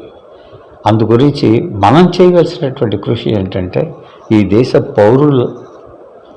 పౌరులం మనం. ఓటు వేయటం అనేటటువంటిది మన హక్కు. ఆ ఓటుని ఏ ప్రలోభాలకి లొంగకుండా సరైన వ్యక్తులకి కనుక మనం వేసినట్లయితే డెఫినెట్గా, ఎందుకంటే ఆలోచన చేసేది శిరస్సు. ఇక్కడ కనుక మంచి ఆలోచన ఉన్నట్లయితే దేశం ప్రగతి వైపు వెళ్తుంది. ఇక్కడ కనుక చెడు ఆలోచన ఉన్నట్లయితే మనం నాశనం కావటం కాదు. మానవ జీవితం ఎంత 100 ఏళ్ళు మహా అయితే, కానీ మన దేశం దెబ్బతినకూడదు. నేను అందుకే చెప్తా, సరైనటువంటి ఆలోచన మనం చేసినప్పుడే మనందరం కలిసి, ఇది ఎవరో ఎక్కడి నుంచి వస్తారని శ్రీశ్రీ గారు అద్భుతంగా రాశారు, ఎవరో వస్తారని ఏదో చేస్తారని, దానికోసం ఎదురు చూడకూడదు. మన చేతుల్లో ఏముంది? మనుషుల్ని, మంచివాళ్ళని ఎన్నుకోవటం మన చేతుల్లో ఉంది. మన దేశపు సౌభాగ్యాన్ని, సౌభృత్వాన్ని కాపాడుకోవటం, సార్వభౌమత్వాన్ని కాపాడుకోవటం మన చేతుల్లో ఉంది. ప్రపంచాన్ని తొలగలిగినంత పెద్ద చీపురు ఎక్కడ ఉండదండి. మన ఇంటిని మనం శుభ్రంగా తుడుచుకున్నట్లయితే, ప్రతి వ్యక్తి తన ఇంటిని తను శుభ్రం చేసుకున్నట్లయితే దేశం మొత్తం కూడా శుభ్రంగా ఉంటుంది. దయచేసి పర్యావరణాన్ని పాడు చేయొద్దు. దయచేసి మన భాషని మనం మర్చిపోవద్దు. మన జాతిని మనం మర్చిపోవద్దు. ఎందుకంటే అఖండమైనటువంటి ఈ భారతదేశం ఎంత గొప్పది అంటే ఇక్కడున్నన్ని జాతులు, ఇక్కడున్నన్ని భాషలు, ఇక్కడున్నన్ని కులాలు, ఇక్కడున్నన్ని మతాలు ప్రపంచంలో ఏ చోట మనకు దొరకవండి. అయితే అందరం కలిసిమెలిసి హాయిగా మనం కలిసిమెలిసి ఉంటున్నాం. ఈ కలిసిమెలిసి ఉంటూనే మనం చెప్తాం ఏమనంటే సహనావతు సహనౌ భునక్తు సహవీర్యం కరవావహే తేజస్వినామధీతమస్తు మా విద్విషావహే ఓం శాంతి శాంతి శాంతి అంటాం కదా. కలిసిమెలిసి నడుద్దాం, కలిసిమెలిసి జ్ఞానార్జన చేద్దాం, కలిసిమెలిసి మన జ్ఞానాన్ని పెంచుకుందాం, పెంచుకున్న జ్ఞానాన్ని పంచుకుందాం. అప్పుడు సకల శాంతితో మన దేశమే చల్లని శాంతితో అలరాడుతుంది. ప్రపంచ దేశాల్ని అన్నిటినీ కూడా శాంతి వైపుకు నడిపించగలిగినటువంటి సామర్థ్యాన్ని పొందుతుంది. ఇక్కడ ఏంటంటే ఒకప్పుడు అనేవాళ్ళు మా కొద్దీ తెల్లదర తొనము అని చెప్పేసి వాళ్ళందరినీ బయటికి పంపించాం. ఇవాళ మా కొద్దీ నల్లదొరతనము అనే పరిస్థితికి మాత్రం తీసుకురాకూడదండి. అందుగురించి ఇది ఎవరో పైన కూర్చునేటటువంటి నాయకుల బాధ్యత కాదు. జనం లేనప్పుడు నాయకులు ఏం చేయగలరు? ఊగండు మన బాధ్యత మన చేతుల్లో ఉంది. ఎవరి చేతుల్లో లేదు, నాయకుల చేతుల్లో లేదండి. మనం అందరం కనుక ఓట్లు వేస్తే వాళ్ళు నాయకులు అవుతారు, మనం అయినప్పుడు ఎవరూ లేరు. అందుకే నిజమైన ప్రజాస్వామ్యం ఎక్కడి నుంచి వస్తుందంటే, నిజమైనటువంటి స్వేచ్ఛ ఎక్కడి నుంచి వస్తుందంటే మన గుండెల్లోంచి రావాలి. భారతదేశపు అభివృద్ధి, భారతదేశపు యొక్క గౌరవం, భారతదేశపు మాన మర్యాద ఎవరి చేతుల్లో ఉంది? పక్క వాళ్ళ చేతుల్లో కాదు, మన చేతుల్లో ఉంది. ప్రతి భారతీయుడు ఒకటికి 100 సార్లు ఆమె right citizen to this country అన్నమాట. ఈ దేశానికి నేను సరైన పౌరుడిగా ఉంటున్నానా? నా ప్రవర్తన సరిగ్గా ఉందా? దేశం పట్ల నేను వ్యవహరిస్తున్న తీరు సరైనదేనా అని మనంతటి మనం ఆలోచించుకోవాలి. ఎవరో ఏదో చేస్తారు, వాళ్ళు అన్యాయం చేస్తారు అంటే అవకాశం ఇచ్చింది మనం కాదండి. అందుగురించి ఏంటంటే ఈ అత్యద్భుతమైనటువంటి ఈ సమయంలో అందరం కలిసి ఒక ప్రతిజ్ఞ చేద్దాం. ఏమిటంటే ఈ దేశం మనది, మన దేశానికి మనసా వాచా కర్మణ, మన గొప్ప పనులు మనమేమి మన దేశానికి ఏం చేయలేకపోవచ్చు, చెడు చేయకూడదండి. మంచి చేయలేకపోయినా పర్వాలేదు, చెడు చేయొద్దు. రోడ్డు మీద పాలిథిన్ కవర్స్ విసరొద్దండి. దేశానికి ఏదైతే నష్టం కలిగిస్తుందో ఆ పనులు చేయకుండా ఉంటే చాలు, అది చాలు. You need not do good but never do bad. అందుగురించి పౌరులుగా మన యొక్క బాధ్యతల్ని మనం నిజంగా గుండె మీద చేసుకుంటే విస్మరిస్తున్నాం. దయచేసి విస్మరించకూడదు. ఎందుకంటే ప్రతిరోజు మనం పాఠాలను నేర్చుకుంటూనే ఉంటాం. ప్రకృతి మనకి పాఠాలు నేర్పుతూనే ఉంటుంది. సంవత్సరంన్నర 2 సంవత్సరాల క్రితం, సంవత్సరంన్నర క్రితం కనుక చూసినట్లయితే ఓజోన్ పొర చిల్లులు పడింది. ఒక్క కోవిడ్, కంటికి కనిపించినటువంటి ఒక వైరస్ వచ్చింది. ప్రపంచపు బడ్జెట్ 300 సంవత్సరాల పాటు 3/4 వంతు ఖర్చు పెడితే కానీ బహుశా పోడొచ్చు అని చెప్పి సైంటిస్టులు లెక్క కట్టారు. అదేమీ లేకుండా ఒక్క చిన్న వైరస్ వచ్చింది, ఎక్కడదక్కడ స్టాప్. విమానాలు ఆగిపోయినాయి, మోటార్ సైకిళ్ళు ఆగిపోయినాయి, బస్సులు ఆగిపోయినాయి, అన్నీ ట్రైన్స్ ఆగిపోయినాయి, ఎవ్రీథింగ్ స్టాండ్ స్టిల్. 6 నెలల్లో ఓజోన్ పొర ఊడిపోయింది. అంటే అర్థం ఏంటి? ప్రకృతికి మానవుడు నాశనం చేసిన ప్రకృతి తనంతట తను మందు వేసుకుంటూనే ఉంటుంది. అయితే మనుషుల్ని చంపదండి.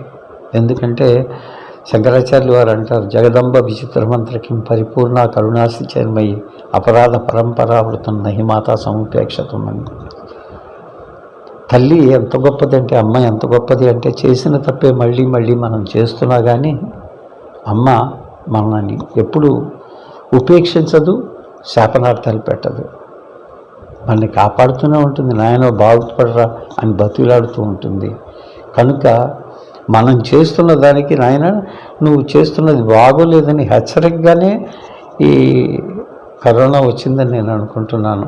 దానివల్ల ఏంటంటే నిత్యము శవాలు దొరిలే గంగా నది నీలంగా ఇవాళ ప్రవహిస్తోంది. ఎప్పుడు ఏమవుతుందో తెలియకుండా భయపడుతున్నటువంటి ఓజోన్ పొర అది పూడుకుంది. అలాగే మనుషుల్లో ఉండేటటువంటి స్వార్థం కూడా పూడుకుపోవాలని, మన దేశం మరింత ముందుకు వెళ్ళాలి.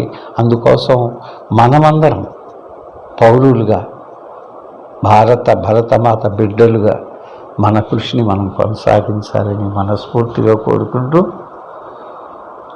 ఈ దేశానికి 75వ స్వాతంత్ర దినోత్సవం ఒక సైనికుడిగా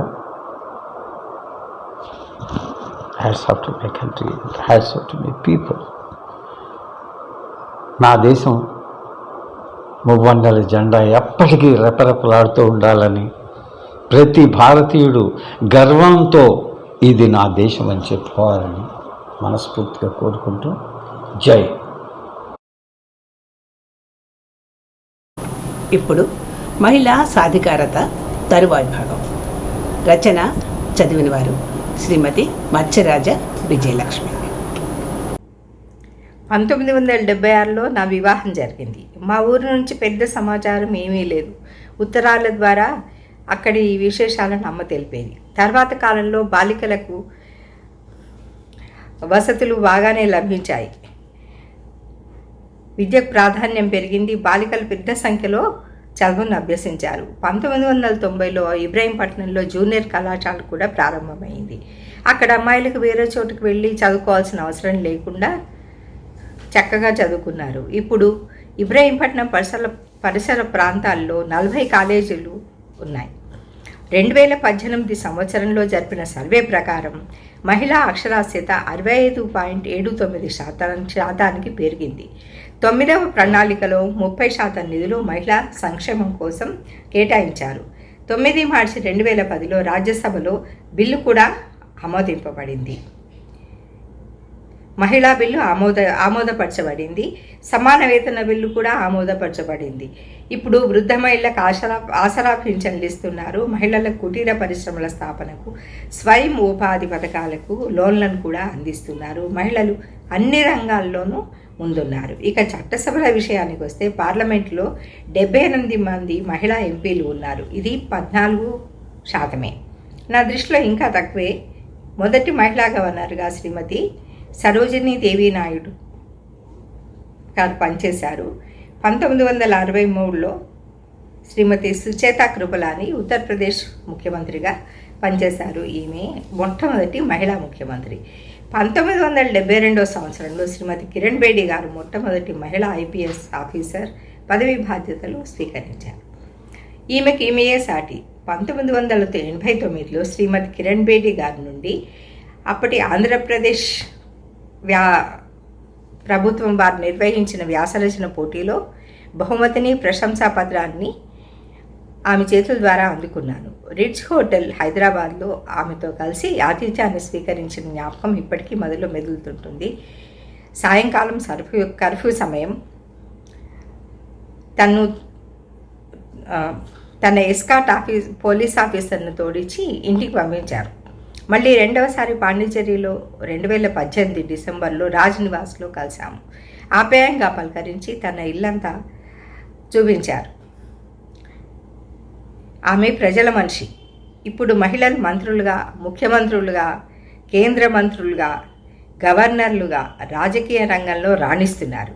శాస్త్రవేత్తలుగా తమ సేవలను అందిస్తున్నారు. యుద్ధ విమానాలను నడుపుతున్నారు. పోలీస్ ఆఫీసర్లుగా తమ బాధ్యతలను సమర్థవంతంగా నిర్వహిస్తున్నారు. మన ప్రధానమంత్రి శ్రీ నరేంద్ర మోదీ గారు బేటీ బచావో బేటీ పడావో నినాదంతో ముందుకు వెళ్తున్నారు. కానీ ఇంకా బేటీ బచావో మాత్రం 100% జరగటం లేదు. 1994లో లింగ నిర్ధారణ పరీక్ష నిషేధ చట్టం తెచ్చినా కూడా ఇంకా భ్రూణ హత్యలు జరుగుతూనే ఉన్నాయి. ఆడ శిశువులను రోడ్లపై వదిలివేస్తున్నారు. ఇది చదివినప్పుడు విపరీతమైన బాధ కలుగుతుంది. మహిళా హెల్ప్ లైన్ నంబర్ 181, గర్భిణులకు ప్రత్యేక సలహాలు 102, బాలలకు 24/7 టోల్ ఫ్రీ 1018 అన్నీ అమల్లోకి వచ్చాయి. రాష్ట్ర ప్రభుత్వాలు కూడా స్త్రీ శిశు సంక్షేమాలకు విపరీతంగా కృషి చేస్తున్నాయి. భద్రత విషయానికి వస్తే నిర్భయ, దిశ చట్టాలు తెచ్చినా కూడా ఇంకా స్త్రీలకు భద్రత లేనే లేదు. ఒంటరిగా రాత్రిపూట తిరగలేని పరిస్థితి. రోజు పేపర్లలో అత్యాచార ఘటనలే. షీ టీమ్స్ ఏర్పాటు చేసినా, లేడీ క్యాబ్ డ్రైవర్స్ని ఏర్పాటు చేసినా ఆశించిన ఫలితం లేదు. అన్ని రంగాల్లో ముందంజ వేసిన భారతదేశంలో మహిళలకు మాత్రం భద్రత లేదు. పనిచేసే చోట లైంగిక వేధింపులు ఎక్కువైపోయినాయి. గృహహింస చట్టం 2005లో వచ్చింది. అయినా ఇంకా మనము గృహహింసకు లోనైన స్త్రీల బాధలు చూస్తూనే ఉన్నాం. భారతదేశ మహిళలు ఇప్పుడు సామాజికంగా, ఆర్థికంగా, రాజకీయంగా, కళా సాంస్కృతిక రంగాల్లో, సేవా విభాగాల్లో, విజ్ఞాన శాస్త్ర విభాగంలో, సాంకేతిక నిపుణతలు మరియు రక్షణ శాఖలోనూ పాల్గొంటున్నారు. భారతీయ మహిళలందరికీ సమానత్వం నిబంధన 14, వివక్ష లేకుండుట నిబంధన 15(1), సమాన అవకాశాలు కల్పించట నిబంధన 16, పనికి సమాన వేతనం నిబంధన 39D, మహిళల గౌరవానికి భంగం కలిగించేలా ఆచారాలు లేకుండా చేయటం నిబంధన 51AE, ప్రసూతి సమయంలో ఉపశమనానికి నిబంధన 42, నిబంధన 42, మహిళా రిజర్వేషన్ 73వ రాజ్యాంగ సవరణ ప్రకారం సదుపాయాలను అనుమతించటం వంటి హామీలను భారత రాజ్యాంగం కల్పించింది. ఆడ శిశువుల హత్యలు, లింగ వివక్ష, స్త్రీ ఆరోగ్యం మరియు మహిళా అక్షరాస్యత వంటి అంశాల్లో స్త్రీవాద ఉద్యమకారులు అంతా కలిసికట్టుగా పనిచేస్తున్నారు. భారతీయ స్త్రీలపై భర్తలు మద్యపానం సేవించడం ద్వారా జరిపే హింసాత్మక ఘటనలు అరికట్టడానికి మహిళా సమూహాలు మద్యపాన వ్యతిరేక ఉద్యమాలను చేపడుతున్నాయి. ముఖ్యంగా మహిళలకు ఎక్కడైతే రక్షణ కోరబడిందో, హింసకు గురి అవుతుందో అక్కడి నుంచే న్యాయ పోరాటం జరిగే విధంగా గృహహింస నిరోధక చట్టం ఏర్పడింది. ఈ విషయాలన్నీ నేను స్వాతంత్రం వచ్చినప్పటి నుంచి ఈ 75 సంవత్సరాల్లో గమనిస్తూనే ఉన్నాను. మొట్టమొదటి 30 సంవత్సరాలు చాలా జటిలంగా ఉన్న తర్వాత అభివృద్ధి పథంలో అడుగుపెట్టాము. మన దేశంలో ఆర్థిక ప్రగతిలో స్త్రీల పాత్ర ఎలా ఉందంటే, ఉపాధి రంగాల్లో మహిళలు ముందంజలో ఉన్నారు. పారిశ్రామిక రంగంలో కిరణ్ మజుందార్ షా, ఇందిరా నూయి లాంటి మహిళలు ఎంతో పేరు గడించారు. మన మొత్తం జీడిపి, గ్రాస్ డొమెస్టిక్ ప్రోడక్ట్, జాతీయ సగటు ఆదాయంలో 17 నుంచి 18% మన స్త్రీలే భాగస్వాములుగా ఉన్నారు. మన దేశ జనాభాలో 25% మహిళలు పనిచేస్తున్నారు. కనీసము 50% మహిళలకైనా మనం పని ఇప్పించగలిగితే ఇంకా బాగుంటుంది. ఇప్పటికీ గ్రామీణ ప్రాంతాల నుంచి 25,000 మంది మహిళలు స్వంత వ్యాపారాలను నిర్వహిస్తున్నారు. మన ఆర్థిక మంత్రి శ్రీమతి నిర్మలా సీతారామన్ ఆధ్వర్యంలో అనేక కొత్త పథకాలు కూడా అమల్లోకి వస్తున్నాయి. నారీ శక్తి పురస్కార్, ఇది కేంద్ర ప్రభుత్వం వారు మహిళా సంక్షేమ శాఖాభివృద్ధి శాఖ నుంచి ఆయా రంగాల్లో అసమాన ప్రతిభను చాటిన 20 మంది మహిళలకు నారీ శక్తి పురస్కార్ సమ్మాన్తో సన్మానిస్తున్నారు. ఇది 1999వ సంవత్సరం నుంచి ప్రారంభమైంది. ఇంతకుముందు దీన్ని స్త్రీ శక్తి పురస్కార్ అనేవారు, కానీ ప్రతి సంవత్సరం ఇప్పుడు నారీ శక్తి పురస్కార్గా పేర్కొంటున్నారు. ప్రతి సంవత్సరం మార్చి 8వ తేదీన అంతర్జాతీయ మహిళా దినోత్సవ సందర్భంగా ఈ అవార్డును అందజేస్తున్నారు. బేటీ బచావో బేటీ పఢావో కార్యక్రమం మన ప్రధాని శ్రీ నరేంద్ర మోదీ గారు జనవరి 22, 2015లో హర్యానాలోని పానిపట్లో ప్రారంభించారు. ఈ సందర్భంగా మోదీ గారు ఆడబిడ్డ పుడితే సంబరాలు చేసుకోవాలని 5 మొక్కలు నాటాలన్నారు. ఆడబిడ్డలందరినీ చక్కగా చదివించాలన్నారు. తద్వారా ఉన్నత విద్యా అవకాశాలు మహిళలకు ఆర్థికంగా నిలదొక్కునేందుకు తోడ్పడతాయి. పూర్వకాలంలో మాదిరిగా స్త్రీలు తమ తండ్రులు, భర్తల మీద ఆధారపడకుండా స్వయం ప్రతిపత్తితో ఆత్మనిర్భర్ భారత్ వైపు ప్రయాణిస్తారు. ప్రాచీన కాలంలో పురుషులతో సమాన స్థాయిలో ఉన్న మన మహిళలు, భారతీయ మహిళలు మధ్యయుగంలో వచ్చేసరికి అణగదొక్కబడ్డారు. అనేక మంది సంఘ సంస్కర్తలు వారి హక్కుల కోసం పోరాటం సలిపి ఎంతో కృషి చేశారు. ఆధునిక భారతదేశంలో తిరిగి మనము స్వాతంత్రం వచ్చిన తర్వాత మెల్లమెల్లగా మనం ఉనికిని చాటుకోవటం ఇది మన సాధికారత. జై హింద్. ఇప్పుడు మన స్వాతంత్ర్యం రచన చదివిన వారు శ్రీ ముడుంబై వెంకటాచార్యులు. అస్మద్గురుభ్యో నమః. భారతీయ పౌరులారా, మన దేశ స్వతంత్రం కోసం ఎంతోమంది వారి వారి యొక్క జీవితాన్ని, సంపదల్ని త్యాగం చేసి ఆ త్యాగదనుల యొక్క ఫలితంగా మనకి స్వతంత్రం రావటం, అది మనం ఆగస్టు 15 వేడుకగా జరుపుకోవటం జరుగుతుంది. దీన్నే ఆగస్టు 15 త్యాగధనుల జ్ఞాపకాల వేడుక లేదా వేదికగా మనం జరుపుకుంటున్నాం. అయితే మన భారతదేశం అంటే మామూలైనటువంటిది కాదండి. ఏదో మనం ఏం చేస్తున్నామంటే ఏదో చిన్నప్పుడు ఆగస్టు 15 అని చెప్పని అనుకుంటూ ఉండటం, ఏదో జాతీయ గీతాలు పాడుకుంటూ ఉండటం, మిఠాయిలు పంచిపెడుతుంటుంటే అవన్నీ ఇంటికి పట్టుకెళ్ళడం, తింటూ ఉండటం జరుగుతూ ఉండేది. చిన్నప్పుడు మనకు అంతగా తెలిసేది కాదు. కానీ పెద్ద అయిన తర్వాత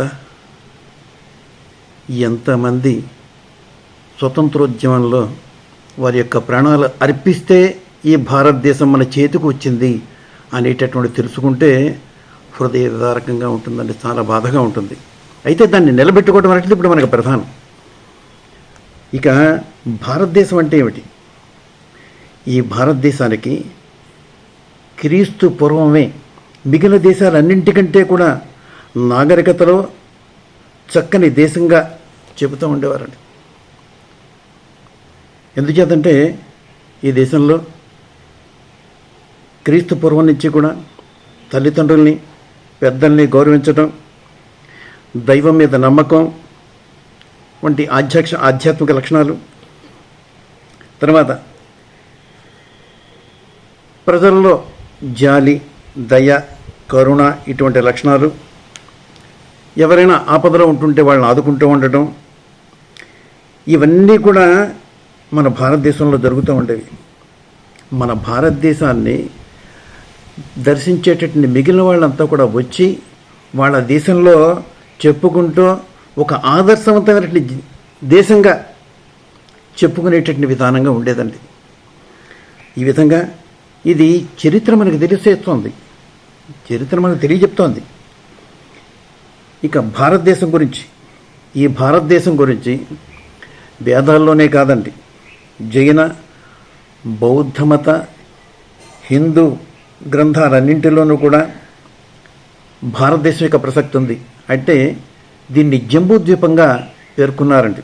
ఇది హిందూ, జైన, బౌద్ధమత వేద గ్రంథాల్లో జంబూద్వీపము అని చెప్పానంటే నేరేడు చెట్లు కలిగినటువంటి ప్రాంతము, లేదా నేరేడు పళ్ళు అధికంగా లభించేటువంటి ప్రాంతము అని చెప్పానని అర్థంగా చెప్తారు. అంతేకాదు దీనికి భరతుడు అనేటటువంటి రాజు ఈ రాజ్యాన్ని పరిపాలించాడు కాబట్టి భారతదేశం అనేటువంటి పేరు వచ్చింది అని చెప్పానంటారు. భరతుడు అంటే శకుంతల దుష్యంతుల యొక్క కుమారుడుగా కొంతమంది చెప్తారు. కాదు, ఇంకో భరతుడు ఉన్నాడు, ఆయన వేరు, ఈయన వేరు, అసలైనటువంటి వారు వారే అని చెప్పని కొంతమంది చెప్పడం అండి. అయితే ఏమైందంటే గతంలో ఆంధ్రపత్రిక అని చెప్పని ఒక పత్రిక ఉండేదండి. దాంట్లో ఇద్దరు పండితులు మాత్రం బాగా వాదించుకోవడం రోజు నేను చదవడం కూడా జరిగింది. ఏదేమైతే ఏమిటి, భరతుడైనటువంటి వాడు మాత్రమే పరిపాలించాడు కాబట్టి ఈ దేశానికి భారతదేశం అనే పేరు వచ్చిందని మనం చెప్పుకుందాం. అంతటితో వదిలిపెట్టేద్దాం ఇది. ఇక క్రీస్తుపురం 1వ శతాబ్దంలో కరవేలుడు అనేటువంటి రాజు ఈ భరత వృక్షం అని చెప్పినటువంటి అదే భారతదేశం అనేటువంటి ప్రాంతాన్ని పరిపాలించాడని ఒక శాసనాన్ని రూపొందించి అందులో భరత వృక్ష అని కూడా ఉదాహరించాడని చెప్పానని శాసనాధారాలు కూడా మనకు లభిస్తున్నాయండి. క్రీస్తుపురం 1వ శతాబ్దంలో. ఇక సింధు నదికి ఆవల ఉండేటటువంటి దేశం కాబట్టి హిందూ దేశం అనేటువంటి పేరు కూడా వచ్చింది.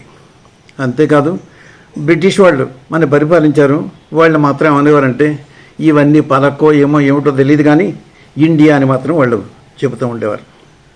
అసలు ఈ బ్రిటిష్ వాళ్ళు రాని పూర్వం మన భారతదేశంలో భారతదేశమే కాదు, పాకిస్తాన్, బంగ్లాదేశ్, బర్మా, టిబెట్, ఆఫ్ఘనిస్తాన్, శ్రీలంక, నేపాల్, భూటాన్ ఇవన్నీ కలిపి అఖండ భారతావనిగా ఉండేదండి. అయితే ఏమిటంటే బ్రిటిష్ వారు ఈ అఖండ భారతావనిని పరిపాలించి మన సంపదలన్నీ కూడా తీసుకెళ్ళిపోయారండి. వాళ్ళ యొక్క దేశానికి తీసుకెళ్ళిపోయి తరలించేసుకుని మరలా మనకి అంతర్గత కలహాలు బాగా పెట్టేసి ఈ అఖండ భారతావని అంతటిని కూడా చిన్న చిన్న ముక్కలుగా విభజించేసి అందరికీ స్వాతంత్రం ఇచ్చేసేసి వాళ్ళు మళ్ళీ తిరిగి వాళ్ళ యొక్క దేశానికి వెళ్ళిపోవడం జరిగిందనమాట అండి. ఇక అంతేకాదు, మన భారతదేశం అంటే పూర్వం నుంచి కూడా సకల సంపదలకి కూడా నిలయంగా ఉండేటటువంటి దేశంగా చెప్తూ ఉండేవారు.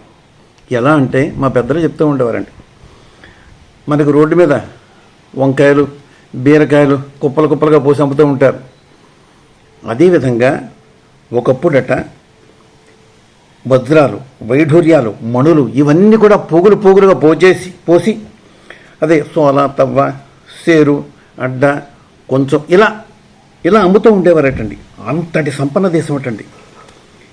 అయితే ఈ విషయం ఇతర దేశాల వాళ్ళకి మెల్లిగా తెలిసి ఏ రకంగా దోచుకుపోవాలని చూసి అందులో మొట్టమొదట గజనీ మహమ్మద్ మధ్యాసియా ప్రాంతంలోకి ఉండేటువంటి వాడు అనమాట. మధ్యాసియా ప్రాంతం వాడు మన దేశం మీదకి దండెత్తడానికి వచ్చి మధుర, సోమనాథ దేవాలయాల్లో ఇప్పటికి కూడా ధనవంతులు ఎవరంటే ఒకప్పుడు మనం వెంకటేశ్వర స్వామి అనుకునేవాళ్ళం, కాదు అనంత పద్మనాభుడు అని చెప్పనట్టు తీర్మానించారండి. అదేవిధంగా మధుర, సోమనాథ దేవాలయంలో ఉండేటటువంటి అనేకమైనటువంటి వజ్రాలు, వైఢూలు టన్నులు ఉంటుంది. వాటిని అన్నింటిని కూడా దోచుకు తక్కపోయాటండి. వజ్రాలు, వైఢూర్యాలు, బంగారం వంటి విలువైనటువంటి వస్తువులను దోచుకుపోయాయండి.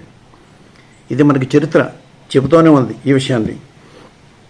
ఇక ఇదే బాటలో నడిచినటువంటి వాళ్ళల్లో తురుష్కులు, మంగోలులు అయితే కొంచెం పేరు మార్చి మన దేశంలో కంటే వ్యాపారం అనేటువంటి పేరుతో వచ్చారండి కొంతమంది.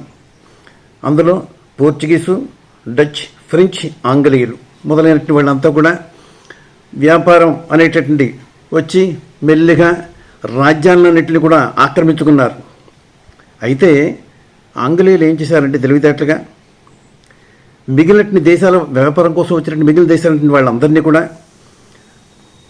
అంటే మిగిలిన దేశం వాళ్ళు అంటే పోర్చుగీసు, డచ్, ఫ్రెంచ్ ఇటువంటి వాళ్ళందరినీ కూడా ఈ దేశం నుంచి తరిమి కొట్టేసేసి మొత్తం భారతావనిని అంతటిని కూడా తమ యొక్క పరిపాలనలోకి తెచ్చుకున్నారండి. వీళ్ళంతా కూడా తెచ్చుకుని ఇంకా అక్కడి నుంచి మనల్ని బానిసల కంటే ఇంకా హీనంగా చూడటం ప్రారంభించారు.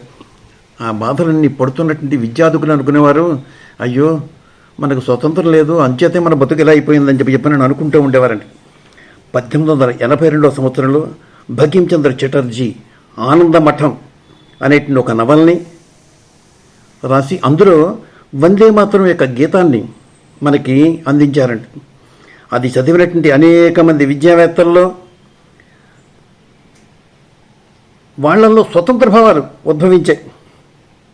దేశానికి స్వతంత్రం ఉండాలి అనేటువంటి భావనలు పుట్టాయండి.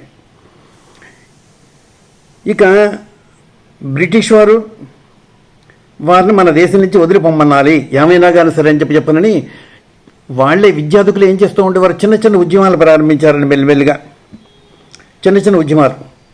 1906 సంవత్సరంలో వందే మాతరం ఉద్యమం ప్రారంభమైందండి. ఇక 1908 సంవత్సరంలో బాలగంగాధర తిలక్ స్వరాజ్యం నా జన్మ హక్కు అని చెప్పి ఎలుగెత్తి చాటడంతో వారిని తీసుకెళ్లి జైల్లో పెట్టేసింది గవర్నమెంట్, బ్రిటిష్ గవర్నమెంట్. ఇక 1915 సంవత్సరంలో గాంధీ గారు దక్షిణాఫ్రికా నుంచి వారు చదువు ముగించుకుని మన భారతదేశానికి వచ్చి ఈ రాజకీయ రంగంలో ప్రవేశించారండి. 1916లో జవహర్లాల్ నెహ్రూ గాంధీ గారిని కలిశారండి. భారతదేశంలో ఇంచుమించుగా అన్ని ప్రాంతాల్లోనూ కూడా స్వతంత్రోద్యమం మెల్లిగా బలపడింది. అప్పటికే ఎంతోమంది త్యాగదానులు ఈ యొక్క స్వాతంత్ర సమరంలో తమ యొక్క ప్రాణాలను కోల్పోవడం జరిగిందండి. సభలు సమావేశాలు నిర్వహించొద్దని బ్రిటిష్ వాళ్ళు అంటారు. రహస్యంగా జరుపుతుంటుంటే అక్కడికి వచ్చేసేవారండి బ్రిటిష్ వాళ్ళు. వచ్చేసేసి లాఠీలు పుచ్చుకుని కొట్టేస్తుంటుంటే వందే మాతరం అని చెప్పి శాంతంగా ఉండటమే తప్ప ఎదురు తిరిగేవారు కాదండి. అలాగే కుప్ప కూలిపోయేవారు, చనిపోయేవారు, ఎంతోమంది చనిపోయారు. అలా ప్రాణాలు కోల్పోవడం జరిగిందండి. ఒకసారి రహస్య సమావేశం జరుగుతోందండి జలియన్ వాలాబాగ్లో.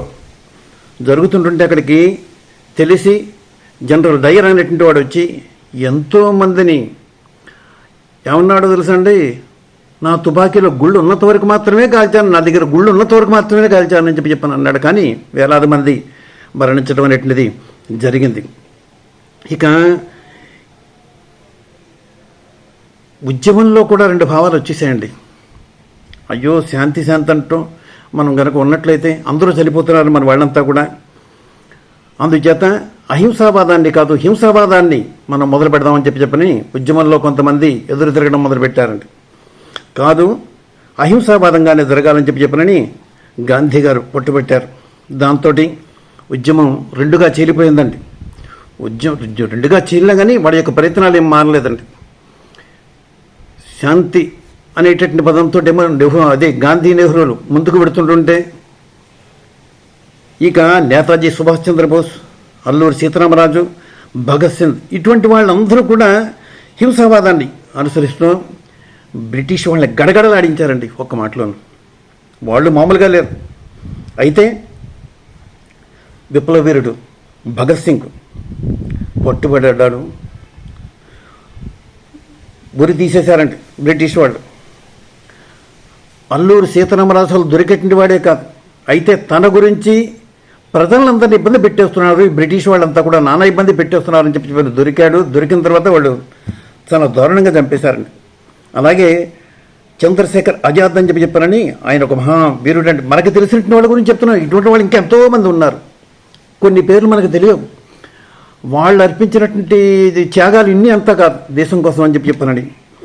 అందులో ఈ ఆజాద్ చంద్రశేఖర్ అనేటటువంటి ఆయన విరోచితంగా పోరాడాడు బ్రిటిష్ వాళ్ళతోటి. అయితే ఒక్క గుండె ఉంది. ఈ ఒక్క గుండెతోటి వీళ్ళందరినీ చంపలేను, వీళ్ళకి నేను లొంగిపోలేను, వీళ్ళకి నేను లొంగిపోయి చనిపోవడం వాళ్ళ చేతిలో నేను చనిపోకూడదు అనేటువంటి భావనతో ఏం చేశాడంటే తన్నే కాల్చుకుని ఆత్మార్పణం చేశాడండి. అటువంటి మహానుభావులు ఎంతోమంది చెప్పుకోవడానికి. ఈ విధంగా అనేక వేల మంది అండి స్వతంత్ర సంస్థకి మన భారతీయులంతా కూడా ప్రాణాలు అర్పించడం జరిగింది. అప్పుడు మనం సాధించుకున్నాం. ఇందులో ఏమంటే స్త్రీలు లేరని మీరు స్త్రీలు చెప్పడం లేదంటే స్త్రీలు కూడా చాలామంది ఉన్నారు. ఆ రోజుల్లో నిజంగా సాంప్రదాయం కట్టుబాట్లంటే అసలు బయటకు ఆడవాళ్ళని రానిచ్చేవారు కాదు. అటువంటి రోజుల్లో కూడా ఎంతోమంది పేరు తెలియనటువంటి వాళ్ళు బోళ్ళంతమంది ఉన్నారండి. మనకేమిటంటే కొంచెం అది మెయిన్ హెడ్లైన్లో వచ్చేటటువంటి వాళ్ళు కొంతమంది ఉన్నారు. వాళ్ళ పేర్లే చెప్పుకుంటున్నాను నేను కూడా.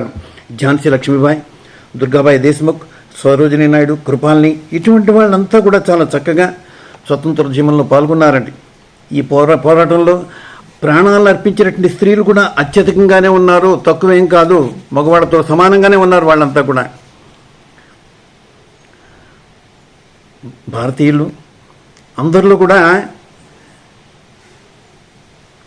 పట్టుదల పెరిగిపోయిందండి. అందరిలో కూడా భారతీయులు అందరిలోనూ కూడా ఏమైనా కానీ సరే వీళ్ళందరినీ అసలు ఈ బ్రిటిష్ వాళ్ళని ఇక్కడి నుంచి తరివేయాలి, వాళ్ళ దేశానికి బాగా పెరిగిపోయింది. అన్ని చోట్ల ఉద్యమాలు పెరిగిపోయాయి. దాంతో ఇంకేమీ చేసేటువంటి పరిస్థితి లేక బ్రిటిష్ వాళ్ళు అన్ని వైపులు ఒత్తిడి వచ్చేస్తుంది. ఇంకేమీ చేయలేక తట్టుకోలేక 1947 సంవత్సరం ఆగస్టు 15వ తేదీ అఖండ భారతావని అంతటినీ కూడా ముక్కలుగా చేసేసి అందరికీ స్వాతంత్రాన్ని అందించి వాళ్ళు వెళ్ళిపోవడం జరిగిందనమాట అండి.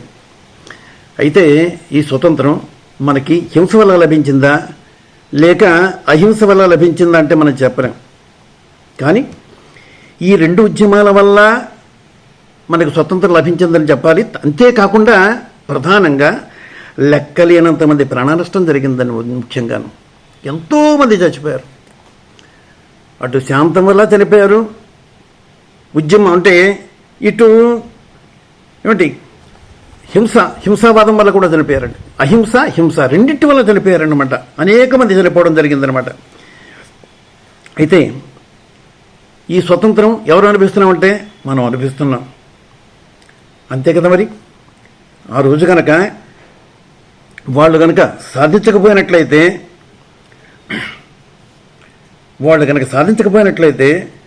మనకి ఈనాడు ఈ స్వేచ్ఛ అనేటటువంటిది ఉండేదా? పోనీ వాళ్ళు అనిపించడానికి వాళ్ళు ఉన్నారా? వాళ్ళు లేరు. గొప్పగా త్యాగాన్ని చేసేసి వాళ్ళ జీవితాన్ని అర్పించేసి జాగ్రత్తగా ఈ స్వతంత్ర ఫలాన్ని మీరు అనుభవించండి రా అని చెప్పానని మనకు అప్పగించేసేసి వాళ్ళు వెళ్ళిపోయారండి. అటువంటి త్యాగతనుల యొక్క కృషిని మనం మర్చిపోకూడదు. కాబట్టి వాళ్ళ ఆత్మ శాంతించేటి విధానంగా ఈ ఆగస్టు 15వ తేదీన ఈ స్వతంత్ర పోరాటంలో పాల్గొన్నటువంటి వాళ్ళందరినీ కూడా, అంటే ప్రాణాలు అర్పించినటువంటి వాడిని, ఆనాటికి అర్పించినటువంటి వాళ్ళని అందరినీ కూడా తలుచుకోవాలి. అంతేకాదు మనం ఏం చేయాలంటే ఈ స్వతంత్ర ఫలాన్ని మనం నిలబెట్టుకుంటూ తర్వాత తరాలకి జాగ్రత్తగా అందిస్తాం అని దీనికోసం ప్రాణాలు అర్పించినటువంటి వాళ్ళందరికీ కూడా మనం ప్రతిజ్ఞ చేసి చెప్పాలి. అంటే ప్రతిజ్ఞ అంటే ఏం చేయాలి? మన దేశాన్ని పాలించడానికి మంచి వ్యక్తులను మేము ఎన్నుకుంటాం, వారికే మేము పాలనా బాధ్యతలన్నీ అప్పగిస్తాం. మేము మతమోఢ్యానికి తలవంచం. నేను భారతీయుడిని, ఇది నా మతం, ఇదే నా కులం, నా జాతి మాత్రం మన భాష ఏదైతే చెప్పుకుందాం. నేను తెలుగు జాతి, నాది తెలుగు జాతి అని చెప్పుకుంటున్నాం. అలా చెప్పుకుందాం. తర్వాత దేశం నాకు ఏమి ఇచ్చిందని నేను ఎప్పుడు కూడా అడగను. నా దేశానికి నా వంతు సహకారం లేదా సేవ అందిస్తానని చెప్పినట్టు ప్రయత్నం చేస్తాను. దేశ ప్రజల యొక్క లక్ష్యం దేశ ప్రగతిగా ఉండాలి. ఆ ప్రగతి సాధనకి నా వంతు కృషి చేస్తూ ఈ అవకాశం లభించడం నా యొక్క భాగ్యంగా భావిస్తా. ఎండ వాన చలి భరిస్తూ మన దేశ రక్షణకు పాటుపడేటువంటి వీర జవాన్లకి మరియు దేశాభివృద్ధికి పాటుపడేటువంటి వారికి విధేయత చూపుతూ సహకరిస్తా. సమాజంలో నా వల్ల మరి ఒకరికి అపకారం జరగదని, సత్యాన్ని ధర్మాన్ని అనుసరిస్తూ నా గ్రామ రాష్ట్ర దేశాభివృద్ధికి నా వంతు శాయశక్తులా కృషి చేస్తానని, పై విషయాలన్నీ తప్పకుండా ఆచరిస్తానని ప్రతిజ్ఞ చెయ్యాలి. మనం చేయటమే కాదు, అందరి చేత కూడా చేయించాలి. అప్పుడే ఈ స్వాతంత్ర సమరంలో పాల్గొన్నటువంటి వాళ్ళకి, అంటే ప్రాణాలు అర్పించినటువంటి వారందరికీ కూడా, పాల్గొన్నటువంటి వారికి, ప్రాణాలు అర్పించినటువంటి వారి యొక్క ఆత్మలకి తృప్తి కలుగుతుంది.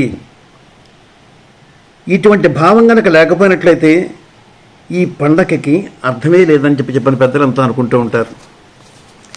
ఇక ఈ పత్రిక వారు చెప్పారు, ఈ దేశం అభివృద్ధి కావటానికి మీ అభిప్రాయం, ఏమైనా సూచనలు ఏమైనా ఉన్నాయా అని చెప్పని అన్నారు.